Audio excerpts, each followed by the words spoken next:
Well, hello everyone, and we welcome you to Grand Lake Health Systems Field in St. Mary's, Ohio. Joe Hurlbert alongside Zach Farrell. And tonight, it's Western Buckeye League action as the Bath Wildcats come to Grand Lake Health Systems Field to take on the St. Mary's Roughriders. The Bath Wildcats come in with an overall record of 5-3 overall. They'll take on the Roughriders at 6-2. Bath is 4-3 in the Western Buckeye League, and St. Mary's is 5-2. For 15 seniors, this is the last regular season game that they'll be playing here at Grand Lake Health System Field. Of course, we'll take it to the field announcer as they get ready to do those festivities here during our pregame show. But we are glad to have you along. It's the Roughriders and the Bath Wildcats. It should be a dandy ball game. The sky is a little bit overcast. We had rain about an hour ago. It just absolutely poured in St. Mary's. And, of course, our forecast calls for, at least on my radar, that nothing is to be, no precipitation until maybe about 10 or 11 o'clock. So hopefully we can get this game in between the raindrops and get it concluded. The St. Mary's Memorial All-Brass Marching Band is on the field now. They have parted, if you will, as they will make room now for these 15 seniors and their parents to be recognized before this crowd here at Grand Lake Health Systems Field. Of course, the St. Mary's Roughriders have one more regular season game to play, and of course that will be next week, and the season finale will be on the road at Salina.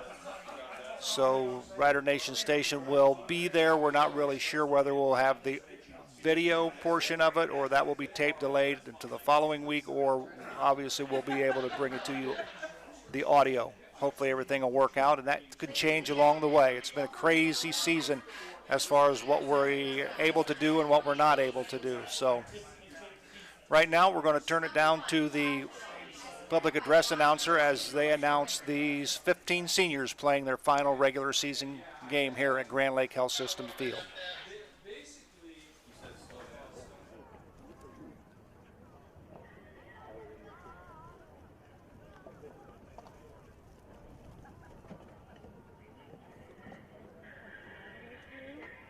that good or you want tighter?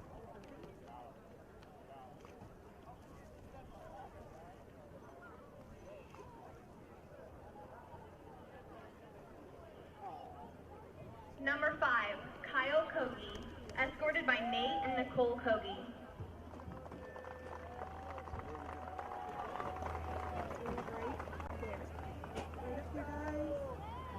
One more.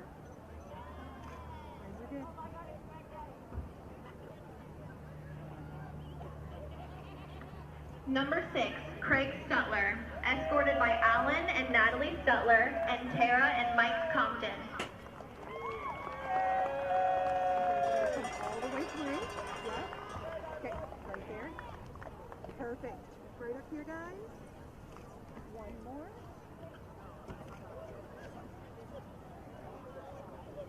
Number 8, Brandon Bowers, escorted by Brian and Kelly Bowers.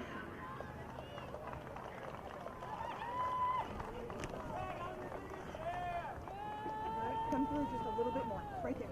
Perfect. Go this way just a little bit. Right there. One more. Number 9, Gavin Reinecke, escorted by Ron and Amy Reinecke.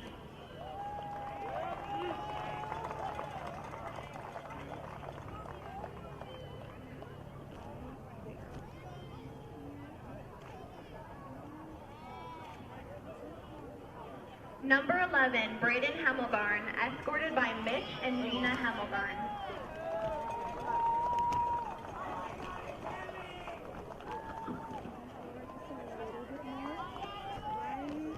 Come forward just a little bit. Right there. Perfect.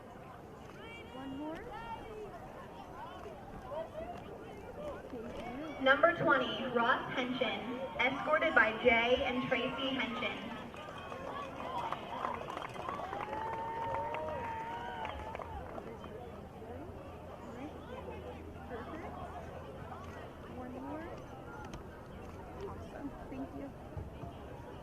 Number 27, Drew Dameyer, escorted by Jeremy and Christine Dameyer.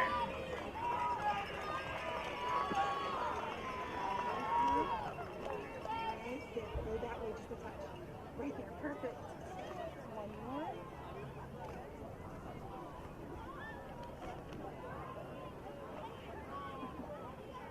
Number 35, Tanner Howell, escorted by Lonnie and Gail Howell.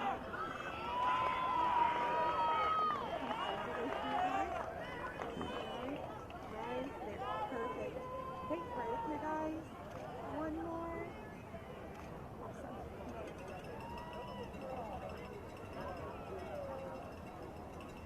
Number 44, Ryan Meyer, escorted by Lori Meyer and Kurt and Jennifer Meyer.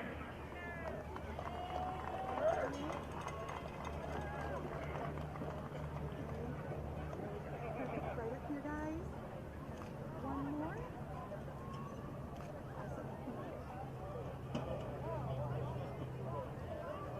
Number 51, Ryan Davis, escorted by Nazi and Hoffa Davis.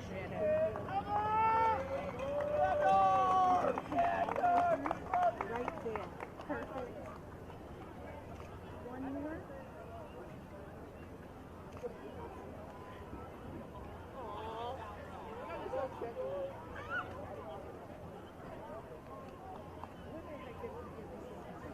Number 52, Stosh Patterson, escorted by Shane and Brandy Patterson.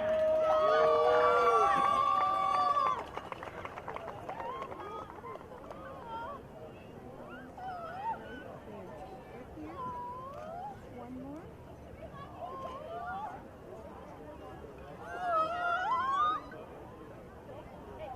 Number 55, Chase Jacobs, escorted by Kevin and Chris Jacobs.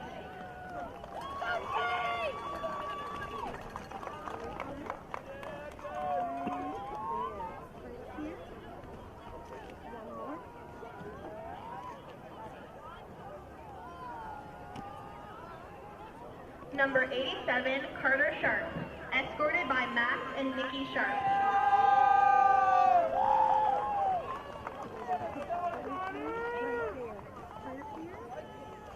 One more.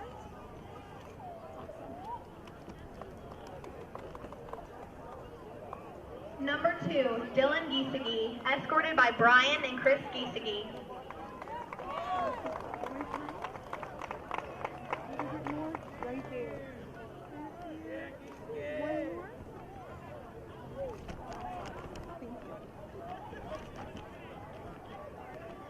Rainey Casebolt, escorted by Brian and Emily Casebolt.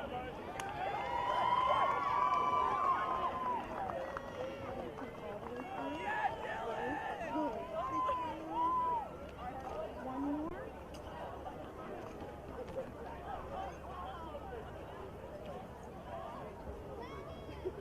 Ava Gottschalk, escorted by Craig and Krenda Gottschalk.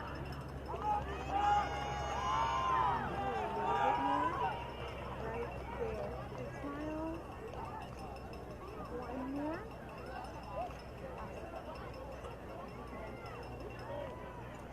Michaela House, escorted by Scott House and Laura Lenhart.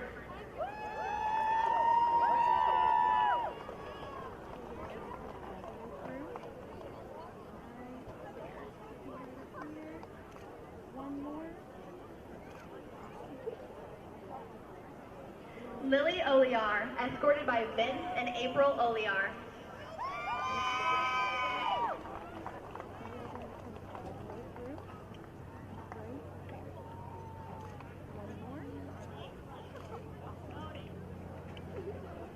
Megan Young, escorted by Joe Young and Kathy Schwartz.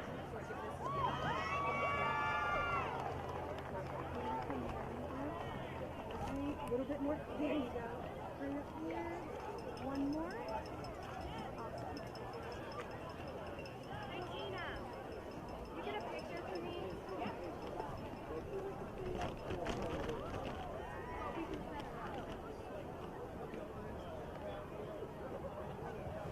Thank you, parents, for all your Well, that concludes the introduction of the recognition of the seniors, and not only the football players, but the cheerleaders as well. And Zach, you've been in this situation. I've been in this situation. It's always bittersweet to know that this will be the last time you'll play here at Grand Lake Health System Field as a senior, and we're going to say that during the regular season. That's right. Yeah, it's always emotional. You never think as a kid when you're coming to the games and watching it with your parents from the stands and then hanging out with your friends in the end zone that it's going to ever come to your day that you get to step on the field, and as soon as it feels like you step on the field, it's over. Well, the Bath Wildcats come to Grand Lake Health Systems Field. We'll talk a little bit about the Bath Wildcats as they do the presentation of colors, and then we'll have the national anthem, and then we'll have the kickoff for tonight's ball game. But the Bath Wildcats, Zach, when you look at Bath on paper, they appear to be a very good defensive team because they are second in the Western Buckeye League in rushing defense. They are third in the Western Buckeye League in total defense. They are second in the Western Buckeye League in scoring defense, and they're only giving up about 15.4 points per game. But we've seen those numbers before, and I guess that's why you play it. Yeah, watching their game against Wapakoneta, they just had a nothing crazy, just very solid defensive line, ran a 4-4, similar to what St. Mary's runs. Had a nice defensive line. Nobody jumped out at me as much better than the other. It's just solid across the board, and they played really good team defense. You saw all 10 or 11 of their guys flying to the ball whenever it was on the field. So very tough game tonight for the St. Mary's Roughriders to be able to put up against this defense, because Bath did a pretty good job of stopping Wapakoneta last week. They did, and unfortunately they lost in overtime 28-21, but played Wapakoneta extremely tough. Offensively, when you look at this ball club offensively, they are led by their quarterback, Ian Armitrout. He's a senior. He's fifth in the Western Buckeye League in rushing. He's carried the ball 140 times for 519 yards, 4 touchdowns. The average is 3.7 yards per carry. He's sixth in the Western Buckeye League in passing. He's completed 67 of 120 passes for 832 yards, 10 TDs, 5 interceptions, and he's fourth in the Western Buckeye League in individual total offense, averaging about 169 yards per game. And individual scoring, he's fifth in the league with 6 touchdowns. But really, when I looked at the Western Buckeye League statistics this week, he's all they got. Yeah, and looking at their offense, as good as their defense is and as solid as their defense is, their offense really was just not impressive to me on the film. They play a lot of shotgun and a lot of pistol, and they'll try to run some off tackle with the running backs every now and then, but most of the time they're letting that QB decide whether he's going to run it outside or going to make a short pass. They'll run a lot of screen passes, a lot of quick passes.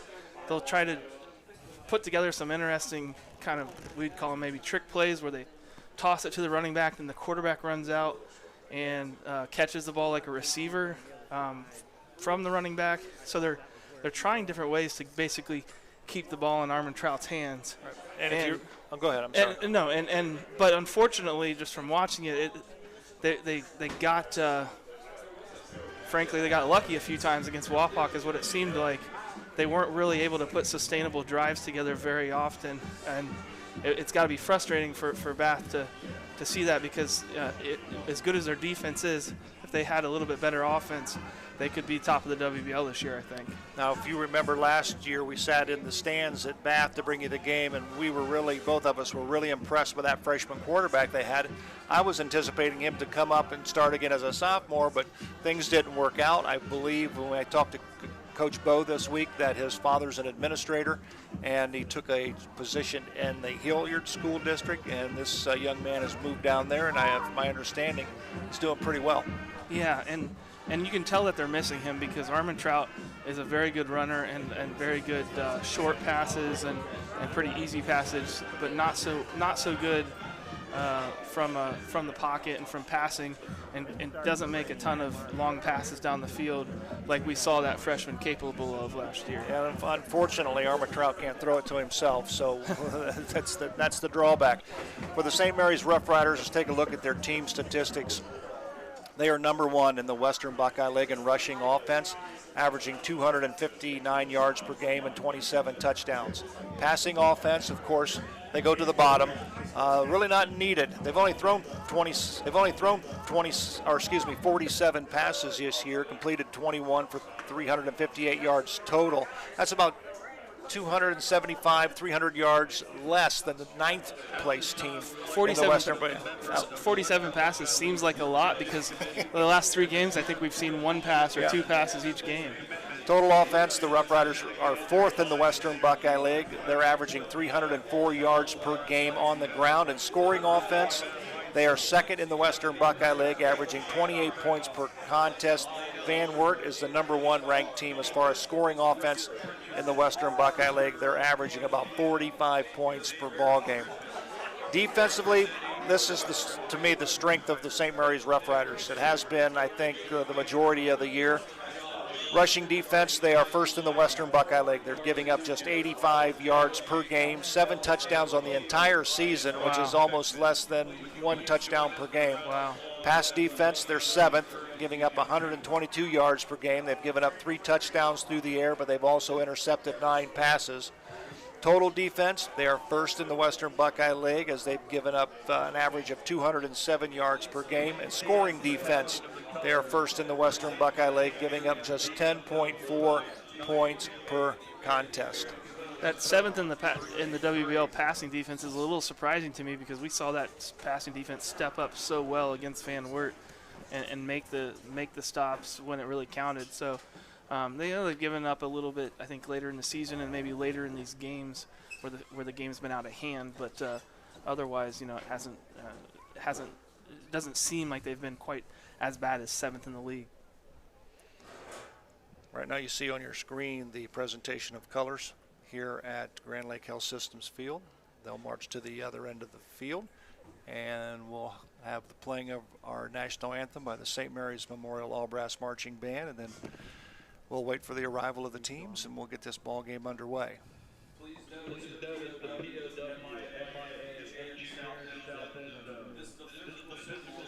If you take a look at your screen, you can see rain is falling a little bit here at Grand Lake Health Systems Field. I don't think it's a downpour, but it just seems like there is some rain falling. It's almost more of a mist in the air. Temperature, I think, is 65 degrees and dropping. And the wind is blowing pretty hard here tonight. I think it's coming out of the northwest, and so it may have an effect on maybe special teams games. Some of the passing. Of course, we know St. Mary's won't pass the ball unless they absolutely have to, but it could be a factor in tonight's ball game.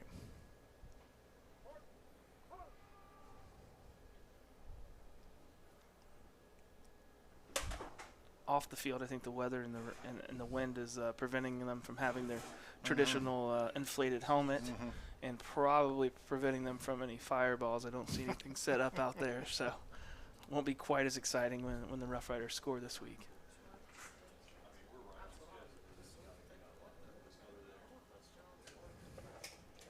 To honor America, please stand. Now the playing of our national anthem by the St. Mary's Memorial All-Brass Marching Band. Olivia Lutz and the playing of our national anthem. We are also pleased to welcome Lorelei McCollister as she signs for the hearing impaired.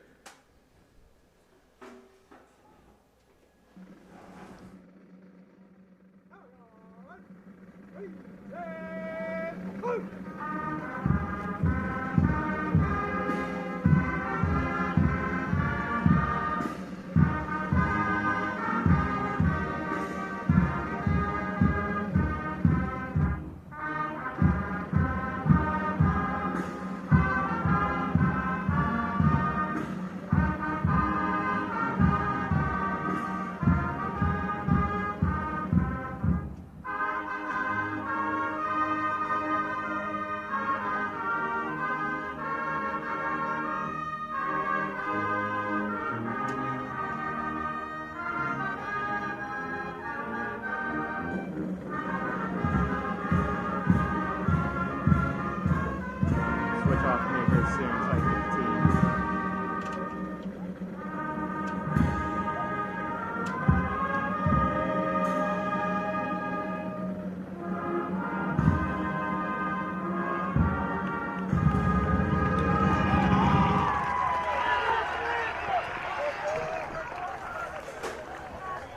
Our national anthem performed by the St. Mary's Memorial All Brass Marching Band, and I think at halftime.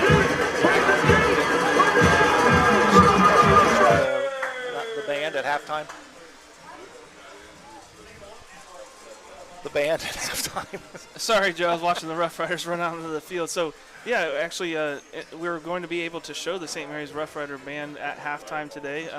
They're playing. They're doing the script writers, and that particular song is not one that's copyrighted. So we're able to do that without risking our stream coming off. So we'll have the St. Mary's Roughrider band tonight, and the dotting of the I, which is always exciting.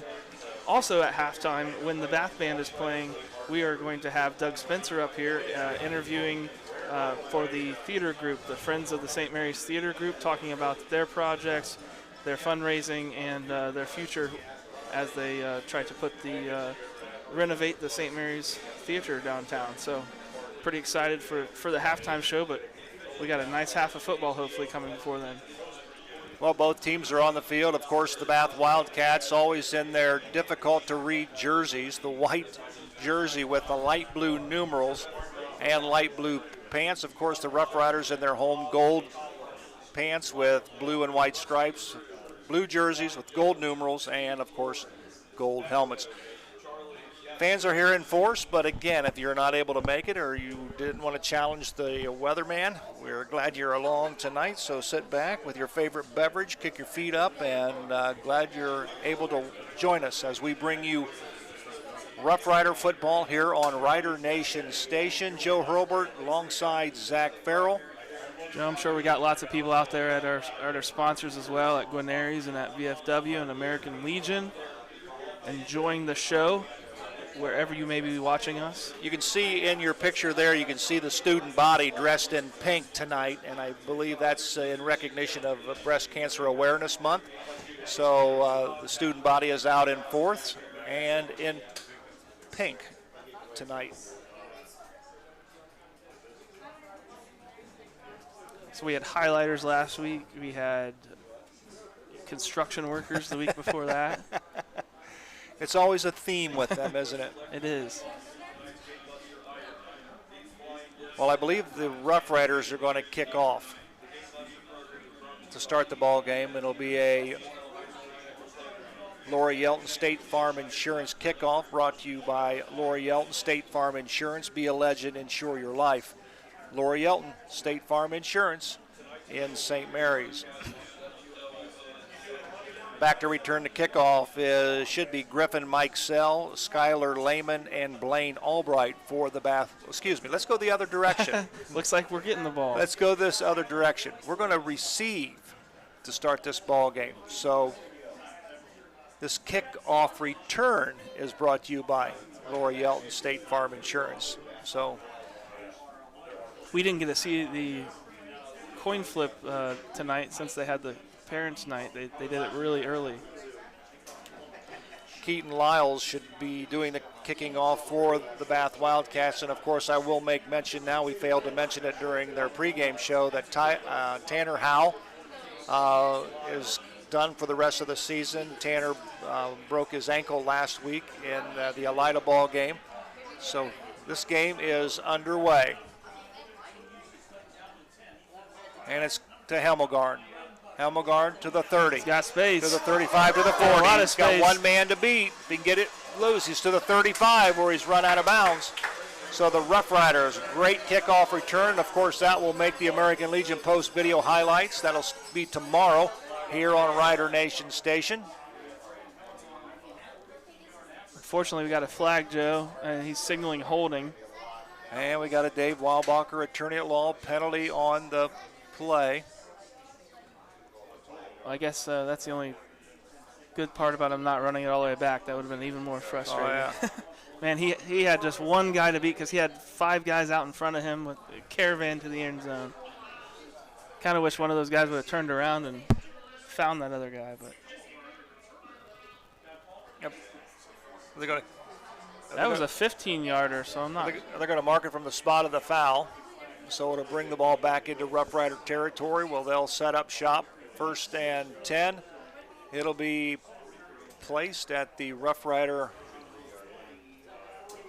43-yard line. They must have called a personal foul. We'll have to review that, and as a face mask is what I'm told. So that'll be a rules of the game with Mark Sisko clip that we'll look at later this week. Gavin Reinecke under center. Turn, give the ball to Ross Henshin. We'll give Ross a gain of 2. We'll call it 2nd down and 8 for the Rough Riders. Ross Henshin's been the workhorse all year, leading rusher for St. Mary's. And you can tell early on Coach Fry wants to get him established up the middle. I saw Bath sit on a lot of Wapak off-tackle runs. So I think if Coach Fry saw the same thing I did on film, he's really going to be trying to hit the A-gaps to keep it inside of the tackles and then try to get those DNs to suck in so he can get some sweeps. Reinecke turns, give the ball to Henshin again off the left side. We'll give him a gain of about 1 on the play, if that. Blocked pretty well, just a Bath defender able to get his hands up and trip him up. Ross got to watch that and pick his feet up a little bit better through the hole. As you mentioned, Ross Henshin, he's 4th in the Western Buckeye League in rushing, 105 carries, 529 yards. He averages 66 yards per game. Of course, he's had a couple of 100-yard games this season. Ty Keel will go wide to the left. Reinecke on the pitch. He's being rushed by the defense, and he's just pass was intended for Hemmelgarn, but a lot of pressure put on by the Bath defense. Xavier Griffiths for the Bath Wildcats was in, putting pressure on Gavin, so the Rough Riders will be forced to punt the football, and in comes the Western Buckeye League's leading punter, Brandon Bowers. Hemmelgarn ran a little drag route right there, and he got wide open, but it was just a little bit late. We've got a Dave Weilbacher penalty flag on the field. This one came from this one come from way back here. I saw this one fly late back here by the where the punt returner is. Too many men on the field. That's a 5-yarder. That makes things a little interesting for Coach Fry. He's not really budging though. Ooh, 4th and 2. What do you think? I think I'd call a timeout and go for it, but I was an offensive lineman. Well, that's why you're up here. We should maybe faking this though. Nope. Oh, nice punt by Bowers. Williams has it, and he'll get it back to the Bath Wildcat. We'll call it the 19-yard line, so it'll be 1st and 10 for the Bath Wildcats. Nice punt, nice coverage by the Rough Rider Special Teams unit. Well, Coach Fry knows that he's got a long game ahead of him, and I think that he probably senses that he's got the better offense out of the two of them. So he trusts his defense that they're going to get a lot of stops tonight, and the offense is going to put things together and break through, and he really didn't want to give them good field position at the middle of the field. Exactly. And, if the score would have been 14-0 or something like that, he may have considered it. Yeah. But nonetheless, here comes the Bath Wildcats. Ian Armitrout, the quarterback. Carlos Parla Piano beside him. And Armitrout keeps it.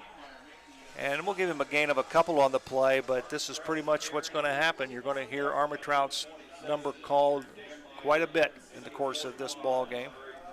So we'll give him a gain of 3 on the play.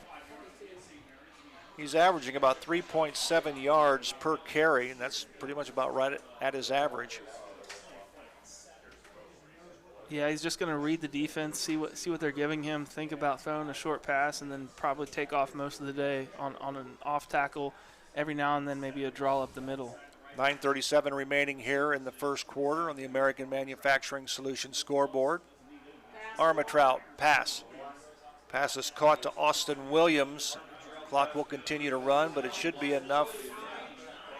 It's going to be close to a first down. Officials are calling timeout. We'll see if they're going to measure. Apparently not.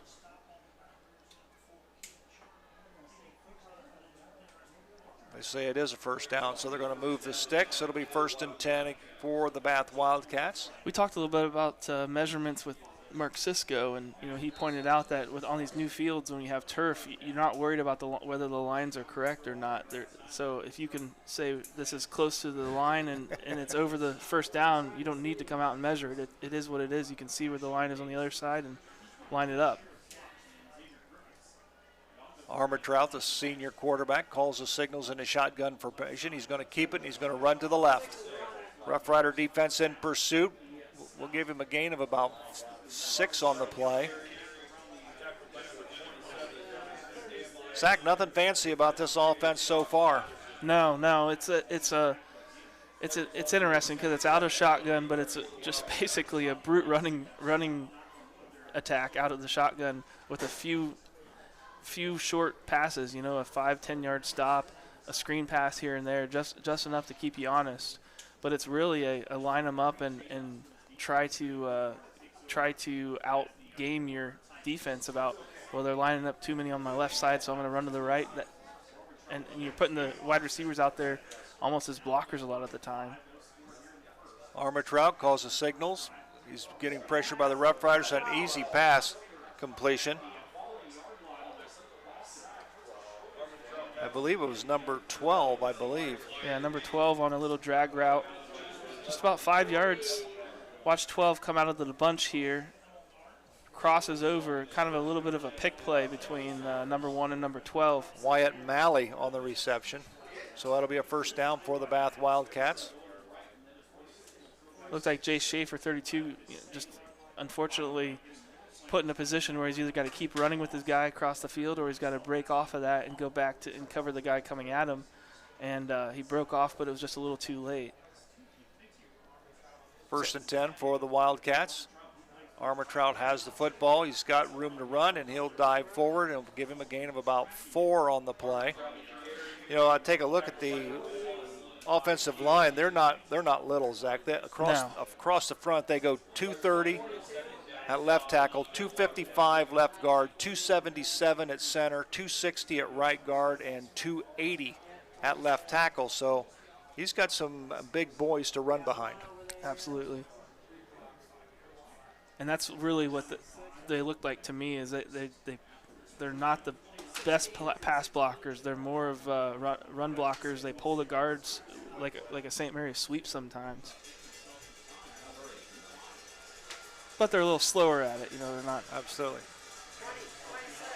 Carlos Parlapiano, the ball carrier. He'll gain about a yard, if that. So we'll call it 3rd down and 5. Great job by Drew Dameyer squeezing the end and closing in quick on that running back, not giving him any chance to get upfield. So we'll call it 3rd down and a long 5 for the Bath Wildcats. Austin Williams wide to the left. Blaine Albright will be the receiver to the bottom of your screen.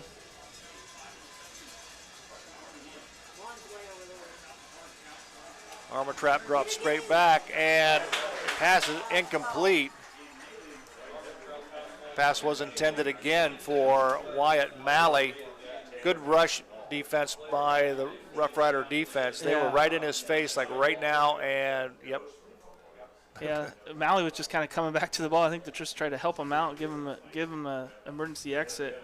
Exactly.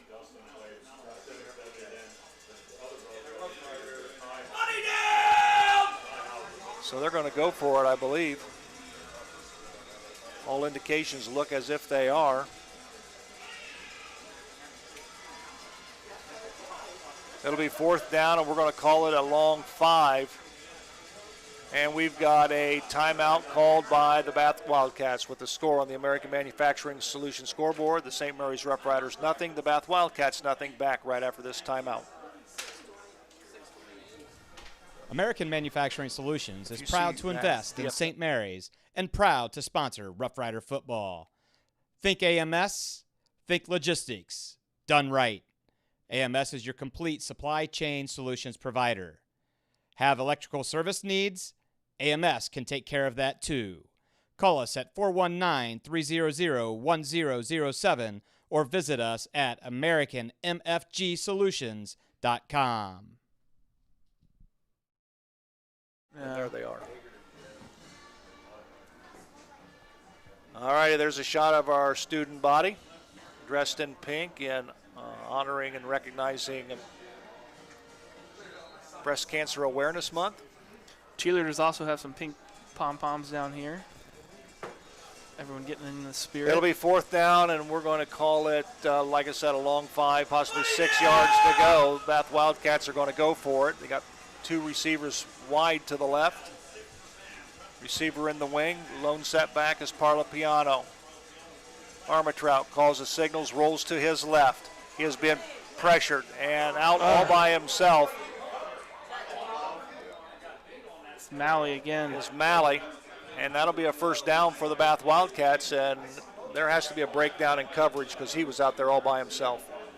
Yeah, I'm not sure exactly what that was about. I didn't see if he came across the field maybe and kind of sat down in that middle zone where he's not short enough to be picked up by anybody in the flats, but he's not deep enough to be picked up by the safeties. Braden Hemmelgarn was the closest defensive back to him, and he was about 7 or 8 yards downfield. He was able to come back and force him out of bounds, so it'll be 1st and 10 for Bath. The ball is at their Roughrider 25-yard line.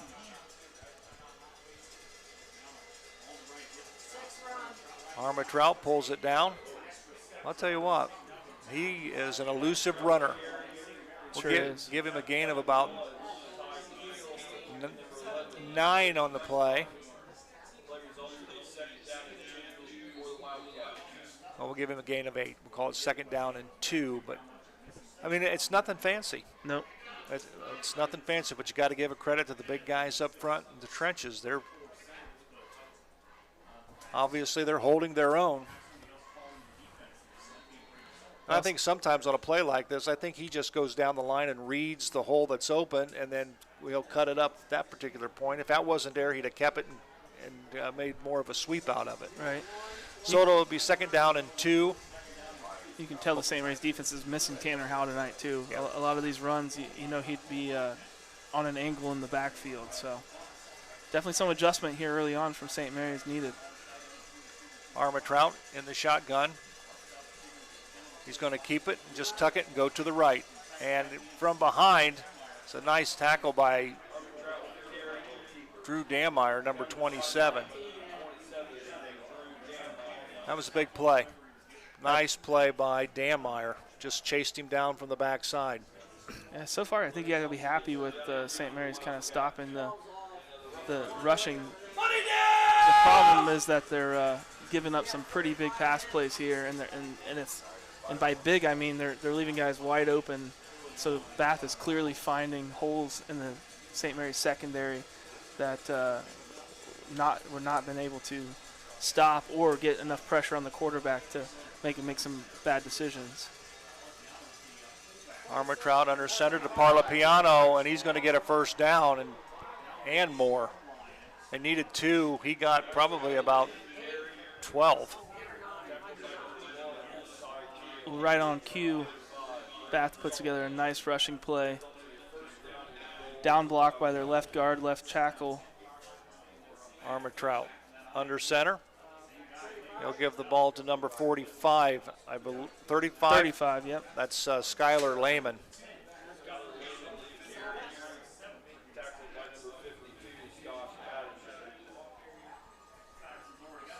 There's a good shot of our defensive front.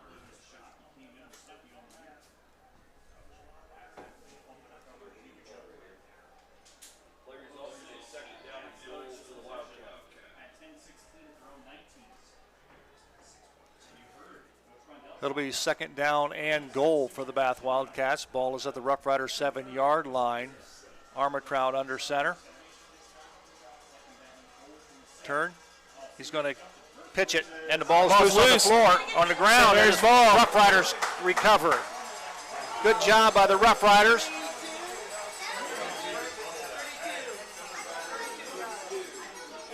Pretty nice designed play. He had a lot of room to run if he catches that, but Armentrout just throws it a little bit behind him, and you got to really question the play call, in my opinion, because St. Mary's was not stopping the run forward and not stopping a lot of those short passes. Yeah, anytime you put the ball in the air like that, things like that can happen. So the Rough Riders will have it, 1st and 10. The ball is placed at their own 9-yard line, 1st and 10.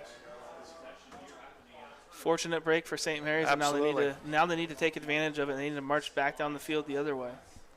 Ross Henson's the ball carrier. We'll give him a gain of about 5 on the play. We'll call it 2nd down and 5.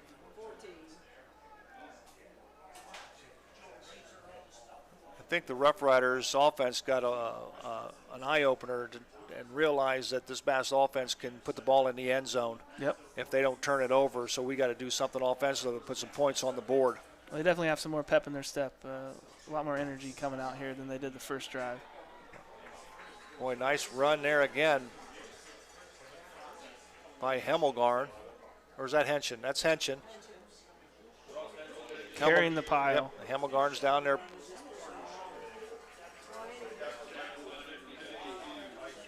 Colton Mabry down there as well, the freshman. It'll be 1st and 10 for the Rough Riders, so they went from the 9 to the 20. And it's 1st and 10, Rough Riders. Reinecke to Hemmelgarn. Hemmelgarn to the 25, and he'll be brought down at about the 27-yard line. So nice run by Braden Hemmelgarn. Nicely ran sweep here. Watch the two guards and fullback out there.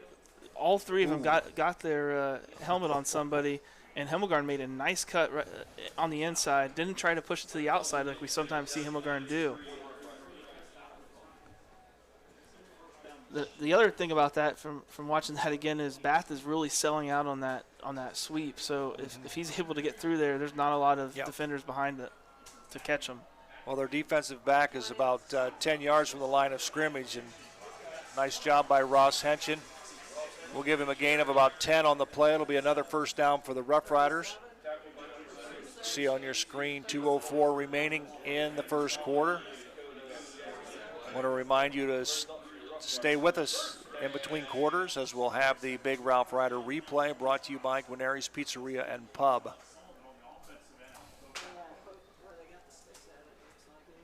Well executed trap right up the middle. Just a nice hole for him to come through, and he did the rest himself, carrying another couple guys a few yards.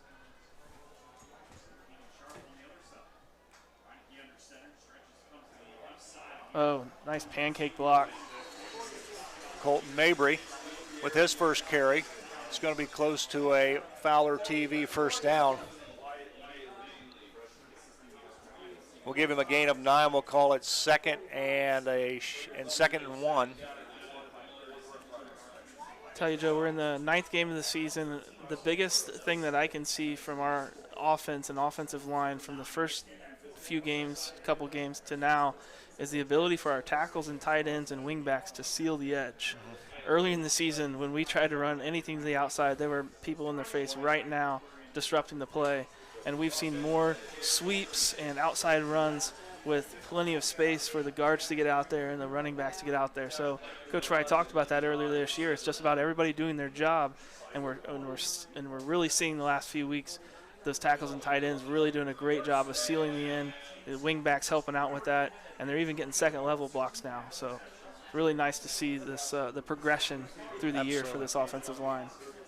Nice run on the last play by Ross Henson. He picks up a Fowler TV 1st down. Reinecke under center will give it to Hemmelgarn. Hemmelgarn's going to cut it up. He's to the 45. Nice vision. We'll give him a gain of 4 on the play. We'll call it 2nd down and 6. That might be the last play of the first quarter. Watch this. Oh, replay got cut off there.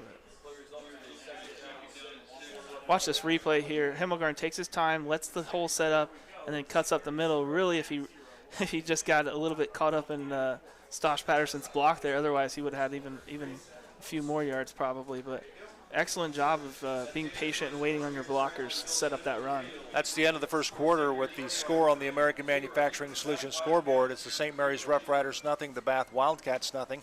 It's time now for our Big Ralph Rider replay, brought to you by Guarneri's Pizzeria and Pub, home of the signature Big Ralph sub, pizza, and calzone. Give them a call at 419-394-2244. Hope you enjoy this edition of the Big Ralph Rider replay. Emmerling wants to throw it. Throws it out this way. It's intercepted. There he goes. Mike Elston. Mike Elston is at the 40, the 50, the 40, the 30, the 20, no flag. The 10.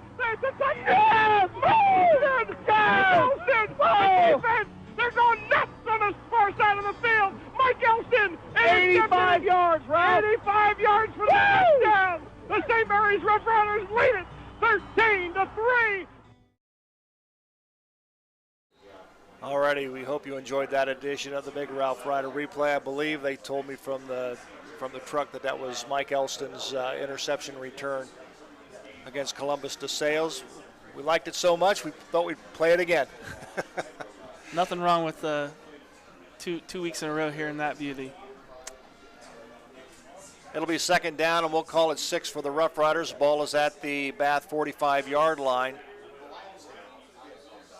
And we got a Dave Weilbacher penalty on the play. Oh, they're actually calling that encroachment on Bath. Yeah, I don't think he moved very far, do you? Or does it make any difference? It doesn't make a difference. I don't think he broke, and he didn't even break the plane. Does that have anything to do with it? We talked. He does not have to touch a player in high school, and he cannot get himself out of the neutral zone. In high school, all you have to do is, if you any part of the defender's body is in the neutral zone or in the where the space where it's not the neutral zone in high school, basically. Right. In the space where the ball is, it's a penalty.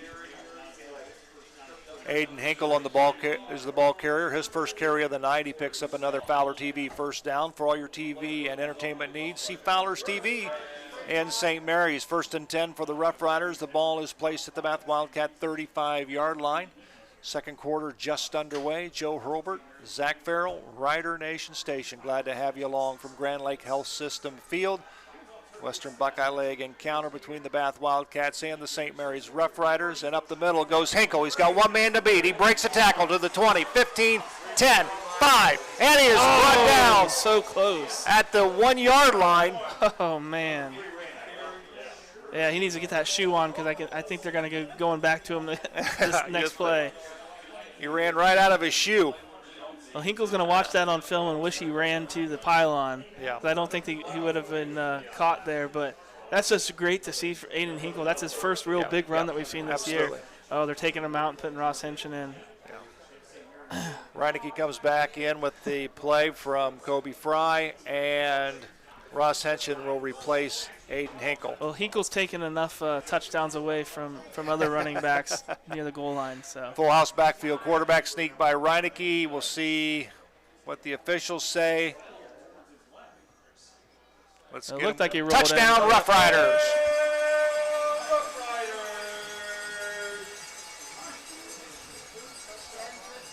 So the Rough Riders are on the board first at the 10:54 mark here in the second quarter. 6-0 Rough Riders on a 2-yard quarterback sneak by Gavin Reineke. And to do the point after is Brandon Bowers out of the hold of Gavin Reineke. Chase Jacobs will do the honors of getting the ball to Reineke. The kick is up, and the kick is good. So with 10:54 remaining here in the first half, it's the St. Mary's Rough Riders 7. The Bath Wildcats nothing on the American Manufacturing Solutions scoreboard.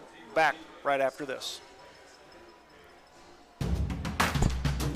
Albert Sporting Goods is here to outfit your team, both on and off the field. Since 1980, Albert Sporting Goods has serviced schools, clubs, and businesses throughout Ohio. For all of your uniform, spirit wear, and equipment needs, make it Albert Sporting Goods. Order online now at albertsportinggoods.com and follow us on Facebook, Instagram, and Twitter. St. Mary's Legion Post 323, veterans working for veterans and the future of our country. The St. Mary's Legion Post 323 supports veterans programs such as Gifts for Yanks, Support the Troops, Comfort Warriors, Blood Donor, POW MIA programs, as well as children and youth programs. The St. Mary's Legion Post 323 also donates thousands of dollars each year to local summer programs such as Boys State, Girls State, scholarships in education, Boy Scouts, oratorical, and shooting sports. St. Mary's Legion Post 323, remembering the past, living the present, and working for the future. This Roughrider kickoff is being brought to you by Lori Yelton State Farm Insurance. Be a legend, insure your life. Lori Yelton State Farm Insurance, and Bowers got his foot into that one.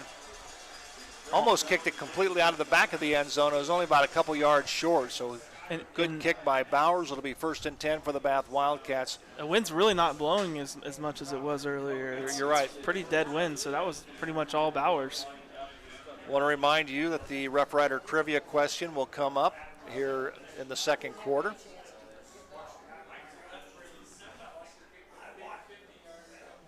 I don't know for sure, Joe, but that was a 34-yard run by Aiden Hinkle to set up that touchdown. I think that's got to be his longest run of the season. That's nice to see because we were wondering kind of all season when he was going to get going, and it's great to have one of your running backs get going right before playoffs. Bath Wildcats. Armitrout, and he'll give it back to Parlapiano, and nice defense by the Roughriders. First one there, Logan Compton. Also, I think Stosh Patterson was in on the play. Excellent job. Yeah, Aiden Hinkle's longest run up to now was 28 yards. So yeah, absolutely. So we'll give him a loss of about 3 on the play. Call it 2nd down and 13.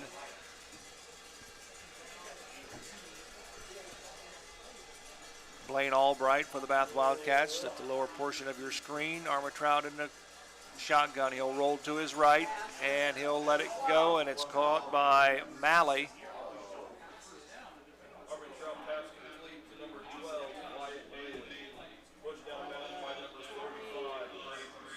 It's going to be short of a 1st down by about a yard, so it'll be 3rd down and short, and of course the Roughrider defense has got to figure that one out. Yeah, good job that time by the Bath offensive line. Nice pass protection, nice pocket there.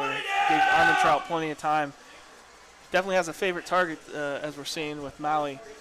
There you go. That's a key right there. Yeah. He's the only one he's thrown it to in the ball game. Parlapiano dives off to the right side of the center, but he'll pick up a 1st down. So they'll move the chains for the Bath Wildcats. Just an old-fashioned dive play. Usually you see those around the goal line into the end zone, but if you need a 1st down, that'll work there too. 1st and 10 for the Bath Wildcats. Ball resting at their own 31-yard line. I think the key defensively for St. Mary's is getting into the backfield on every play. Yeah. Whether that involves stopping some of the rushes before they get going or involves screwing up Armitrout's timing for some of the pass plays, because he's really making these wide open passes after having a lot of time back there. A little shovel pass. Good job by the Roughrider defense of catching that one. Pretty good execution from Bath, but St. Mary's defenders able to shed their blocks and get a hand on that before that turned into something stronger. Give him a gain a couple. We'll call it 2nd down and 9 for the Bath Wildcats. Armitrout will be in the shotgun formation. Parlapiano will be right beside him. 2 receivers to the left, 2 to the top of your screen.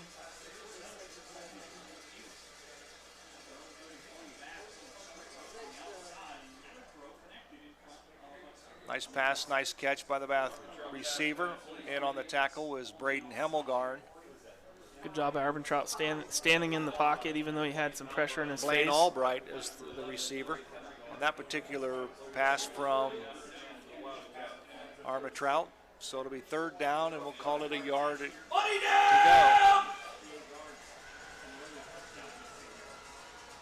I expect we'll probably see that dive again.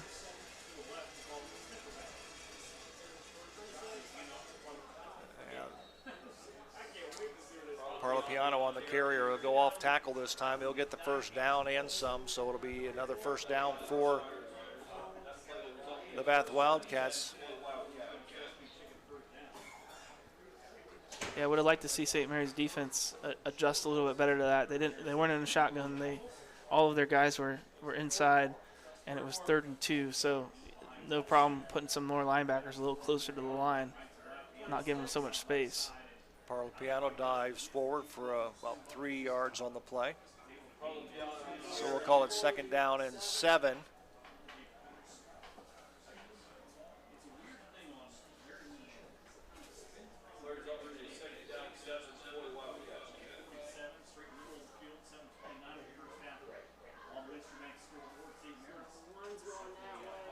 Roughriders lead on the American Manufacturing Solutions scoreboard 7-0.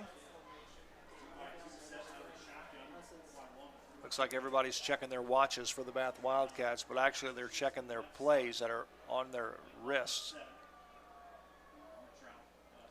Armatrout right up the middle. Good job by the defense. Drew Dameyer's in on the play. The ball fall onto the turf. It looked like they were grabbing for it, but it didn't come all the way out.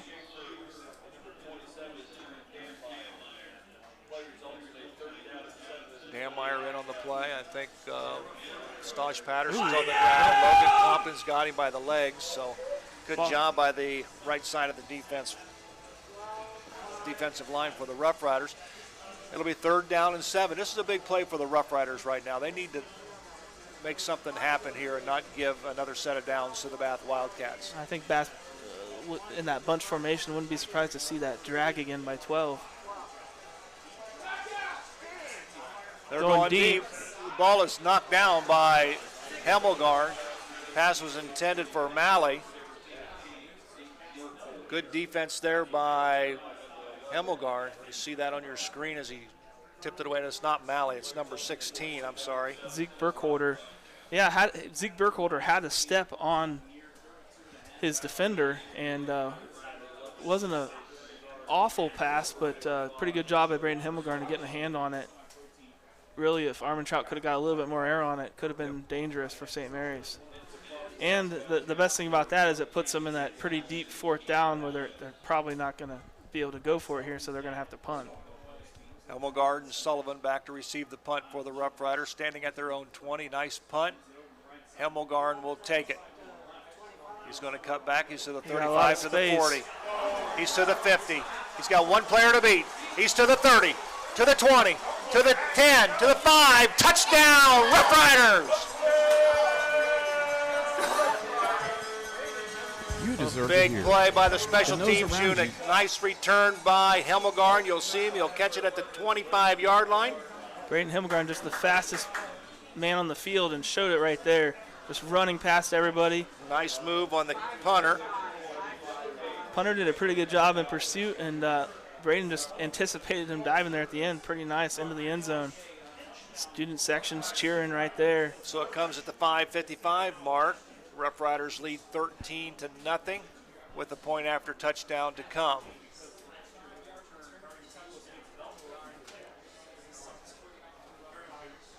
Taking a little time for the ball to come in. It's always difficult on a kick return or punt return because they ran it back with the punting team's ball, and they like to get their own in when they're snapping. Chase Jacobs will snap to Reinecke. Ooh, a little bit of lean there by the guard, yep. Do they call it? Snap is down, kick is up, and the kick is no good. Boy, he struggles from time to time with the point after, and it's not automatic for Bowers. So with the score on the American Manufacturing Solutions scoreboard, the Roughriders 13, the Bath Wildcats nothing. Back with the Roughrider kickoff right after this. You deserve to hear, and those around you deserve to be heard. It's not automatic. It's not just about your hearing, it's about your total health. All-Glaze Audiology, located at 208 Defiance Street in Wapakoneta and 671 North Vandemark in Sydney. Make your appointment online at allglazeaudiology.com.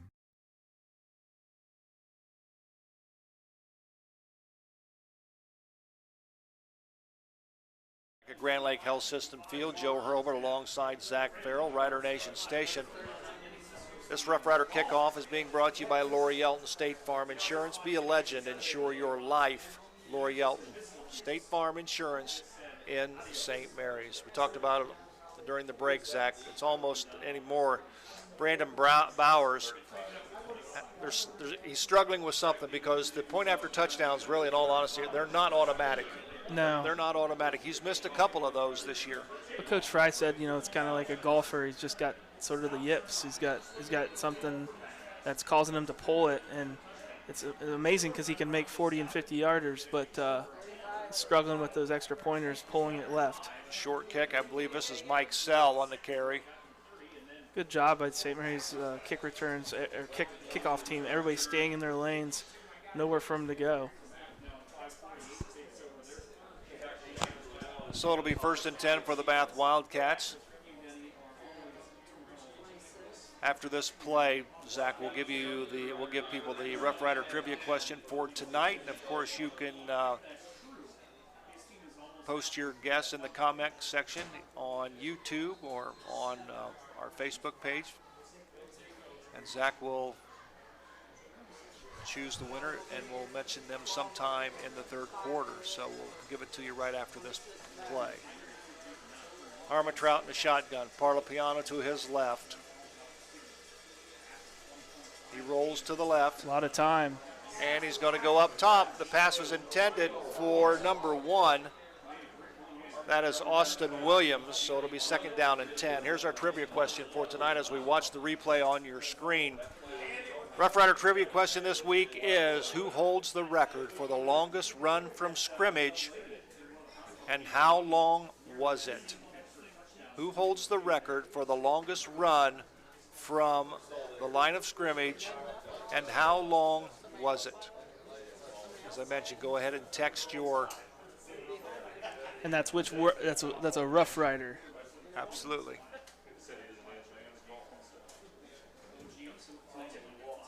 We need to say hey to some of our viewers. You able to pop that up somewhere along the line and see where people are sure checking in from?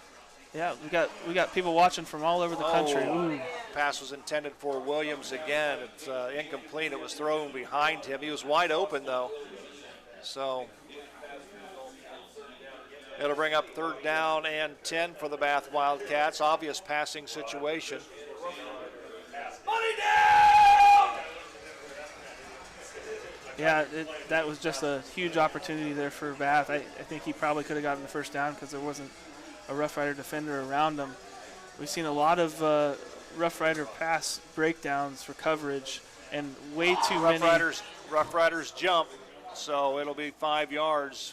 It'll be a little bit closer. It'll be 3rd down and about 5 now for the Bath Wildcats as the Rough Riders jump defensively. So this will bring up a whole different scenario for the Bath Wildcats. They find it 3rd and 5 instead of 3rd and 10. So we'll see what the Bath Wildcats and Ryan Rendell elect to do. 2 receivers to the bottom of your screen, 2 to the top. Armatrout, short drop. He looks one way. He's going right over the middle, and the pass is complete.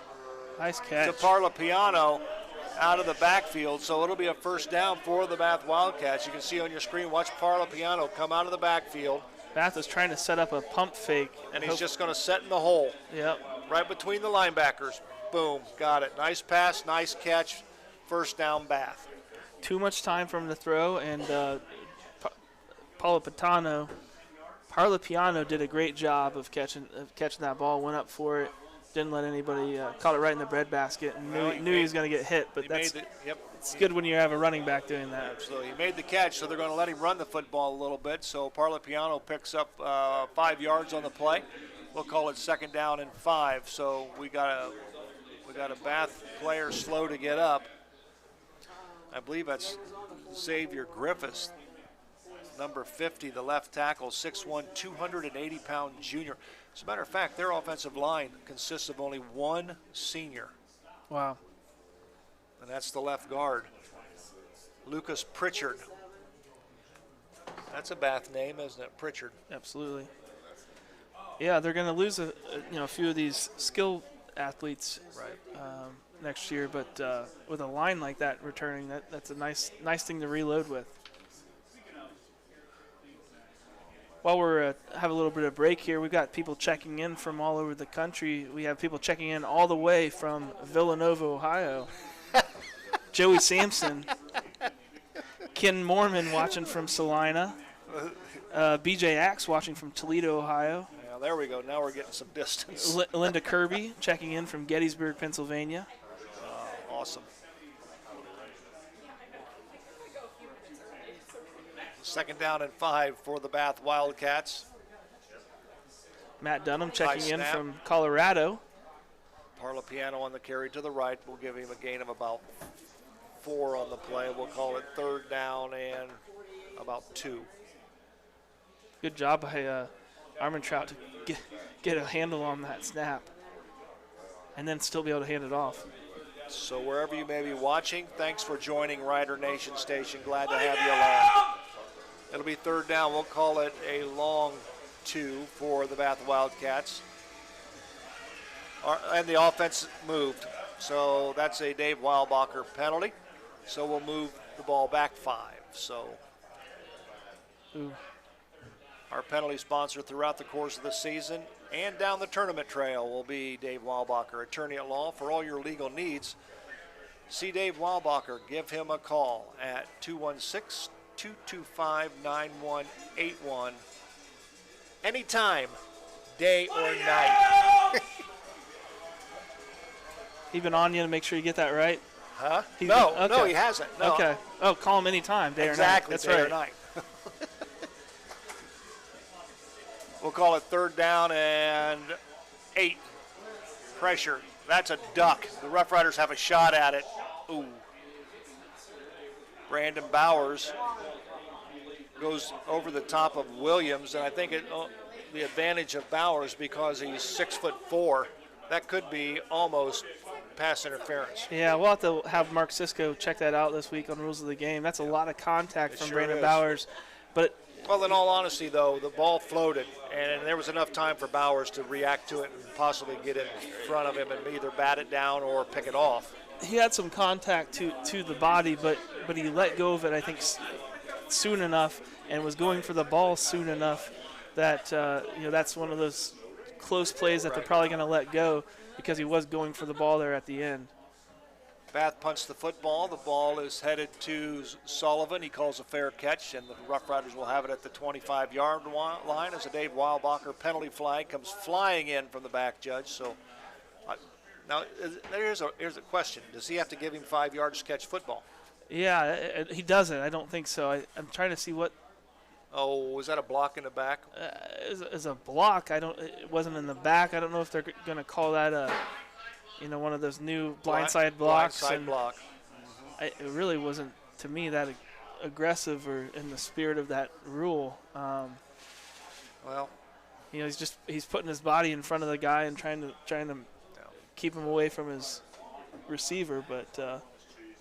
Want to remind everybody that during halftime, Doug Spencer will be here as Zach will talk to him as far as the Friends of the St. Mary's Theater, the renovation project that is taking place in St. Mary's. So Doug will be here to talk with Zach about that. And, of course, we will bring you the Rough Rider script writer tonight.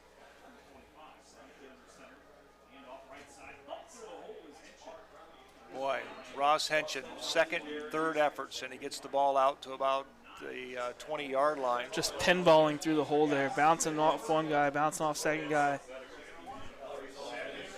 Next thing you know, he's 8 yards down the field. Exactly. So the Rough Rider have a little bit of pep in their step as they want to try to get another 6 points on the scoreboard. Here comes Hemmelgarn. He'll pick up a Fowler TV first down and some. Clock will stop while they move the chains, but the Rough Riders would like to get another one on the board. 2:40 remaining on the American Manufacturing Solutions scoreboard. Rough Riders lead 13-0. Yeah, they're not going to no huddle yet, but I think if they don't get past the 50-yard line before the 2 minutes is up, they will.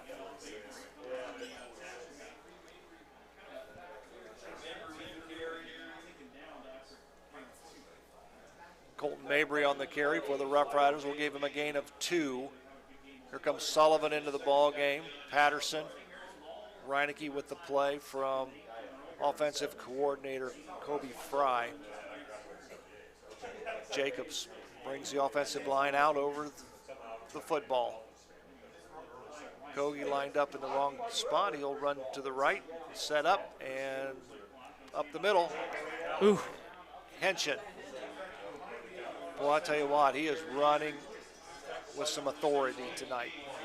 That is just 1 or 2 blocks in that secondary from being a real long run. And there's We'll a Bath player down on the field. We got a Bath player down on the field. While they attend to him, we're going to take this timeout with 1:43 remaining on the American Manufacturing Solutions scoreboard here in the first half. It's the Rough Riders 13, the Bath Wildcats nothing. Back right after this.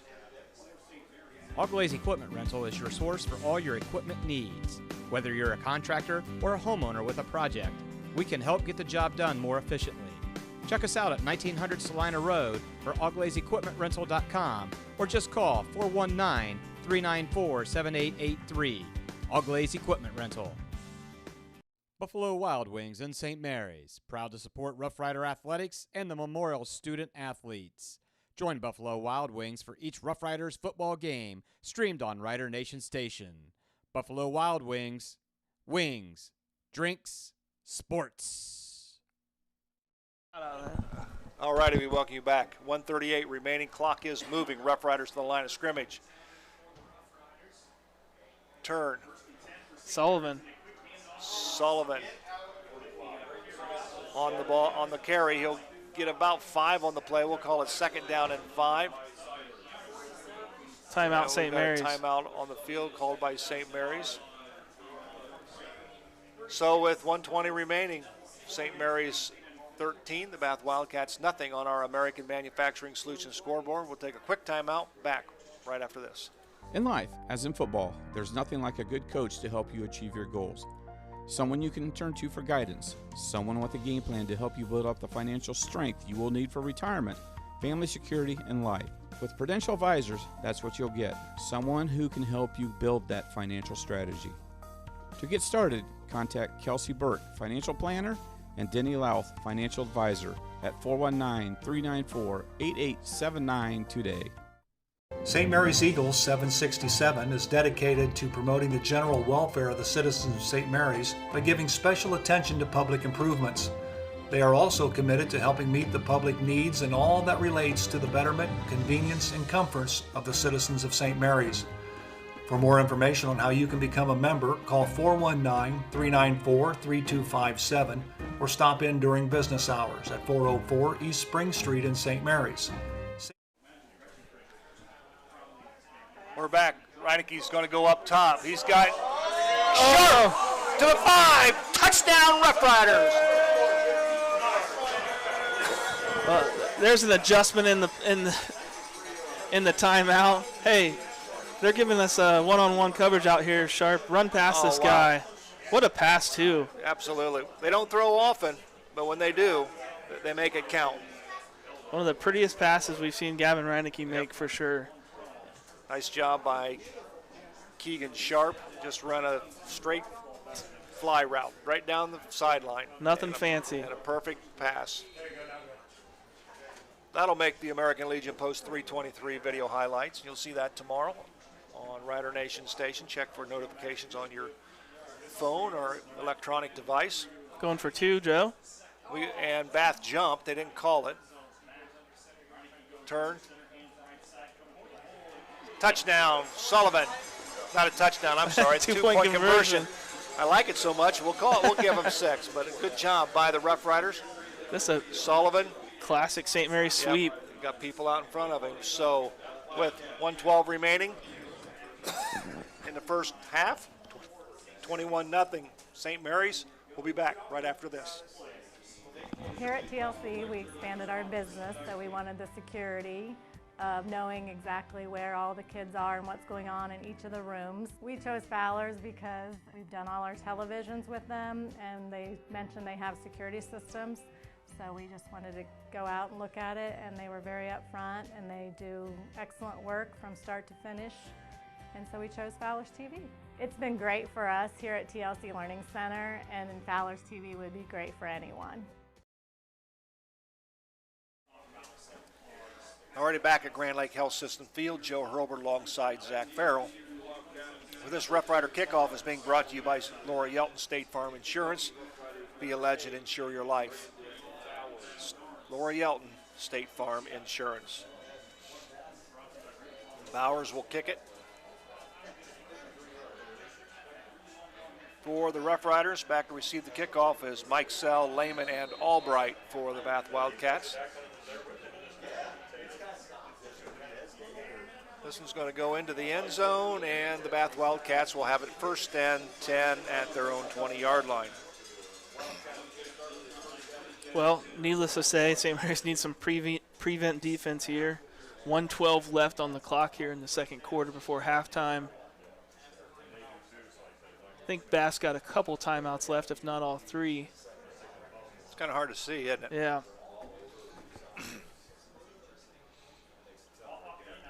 I think they got 2 timeouts left, Joe. So keep in mind, we mentioned in our pregame show that Bath is the number 2 team in the Western Buckeye League in defense, in scoring defense, giving up 15.4 points per game. Well, that average is going to jump with St. Mary's first their 21 points here in the first half. Yeah, we talked about what would been with their defense or St. Mary's offense. That's been pretty number 1 rushing offense in the WBL this year and pretty good the last few games. So first and 10 for Bath at their own 20-yard line. Armitrout, the quarterback, Parlapiano beside him.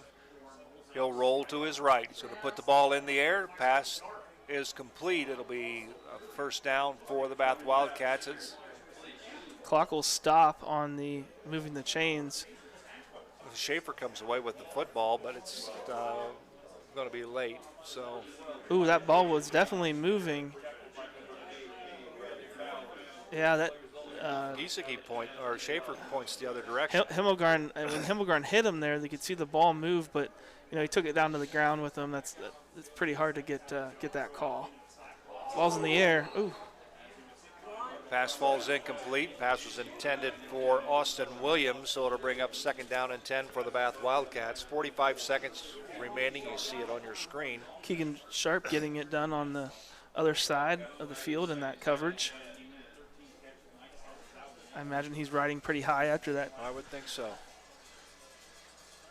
53-yard touchdown reception. Not very often we have one of those at St. Mary's, Joe.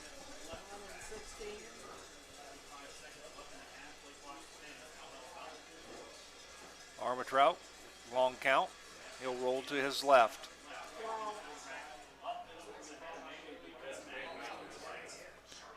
Pass is complete to Wyatt Malley. Again, he finds that hole in the Rough Rider defense. But Malley just really should have gotten to the edge there, to out of balance. I'm not really sure why he turned. I guess he's a little off balance, but he really should have kept his momentum going out of bounds there. Clock is stopped. Is there a timeout on the field? Yes, with 35 there is. Seconds remaining. It's St. Mary's 21. The Bath Wildcats nothing on our American Manufacturing Solutions scoreboard. Back right after this. Guarneri's Pizzeria and Pub has partnered with Rider Nation Station this season so that every Friday night, Guarneri's can be Rough Rider Football Central. Guarneri's will be streaming Rough Rider football live every Friday night at 7, paired with your favorite Rider aid. Make sure to call and make your reservations now to ensure yourself a good seat. Call Guarneri's at 419-394-2244 and make your reservation today. Minster Bank, helping people achieve financial success and supporter of the Rider Nation and St. Mary's community. 35 seconds remaining here in the first half. Rough Riders lead 21-0 on the American Manufacturing Solutions scoreboard. We'll call it third down and 7 for the Bath Wildcats. Riders in somewhat of a prevent defense. Short pass across the middle, and a nice defense there by Drew Dameyer. Nicely set up screen. Had some blockers out in front of him. Watch the line just kind of let the guys through here, hit them, let them through, and 26 gets over there. But Drew Dameyer nicely in coverage right behind him. Timeout called now, I believe, by the Roughriders. So with 22 seconds remaining, we'll take a quick break. We'll come right back. Miller Funeral Home has been serving the Roughrider community in its time of need since the 70s. Our business is a family affair, dedicated to serving families with integrity, dignity, and compassion. Miller Funeral Home, proud to be a supporter of the Roughrider community. All righty, the Roughriders called the timeout prior to our break. 21-0, they lead on the American Manufacturing Solutions scoreboard. I think basically they wanted to stop the clock and give their offense an opportunity to maybe put another one on the board. Well, you've already had a punt return for a touchdown tonight. So and you've also had a long pass completed right. for a touchdown. So we have options. Right. Why not give your punt return team another chance Absolutely. to put one in with 22 seconds left? Braden Hemmelgarn, Braden Sullivan back. They're standing at their own 30-yard line. Oh. Kick it straight up. They might have got a hand on it. I see no flag. So there's no flag on the play as far as roughing the punter is concerned, so apparently they must have got a hand on it. Right, so let's watch this replay again. St. Mary's was coming for it all out. I didn't see him have a hand on it. What I think that what we saw was a little bit of acting by the punter. Could have been. And the umpire was unimpressed. Not impressed. So no Academy Awards given out tonight for that. No. There was definitely some contact on the ground, but not enough to really drop into the ground. Nope. Good job by St. Mary's. 9 seconds remaining. We'll see what the Roughriders do. Right up to the middle to Hinkle, and that'll be close to a Fowler TV first down, but that's going to be the end of the first half. Nope, we called timeout.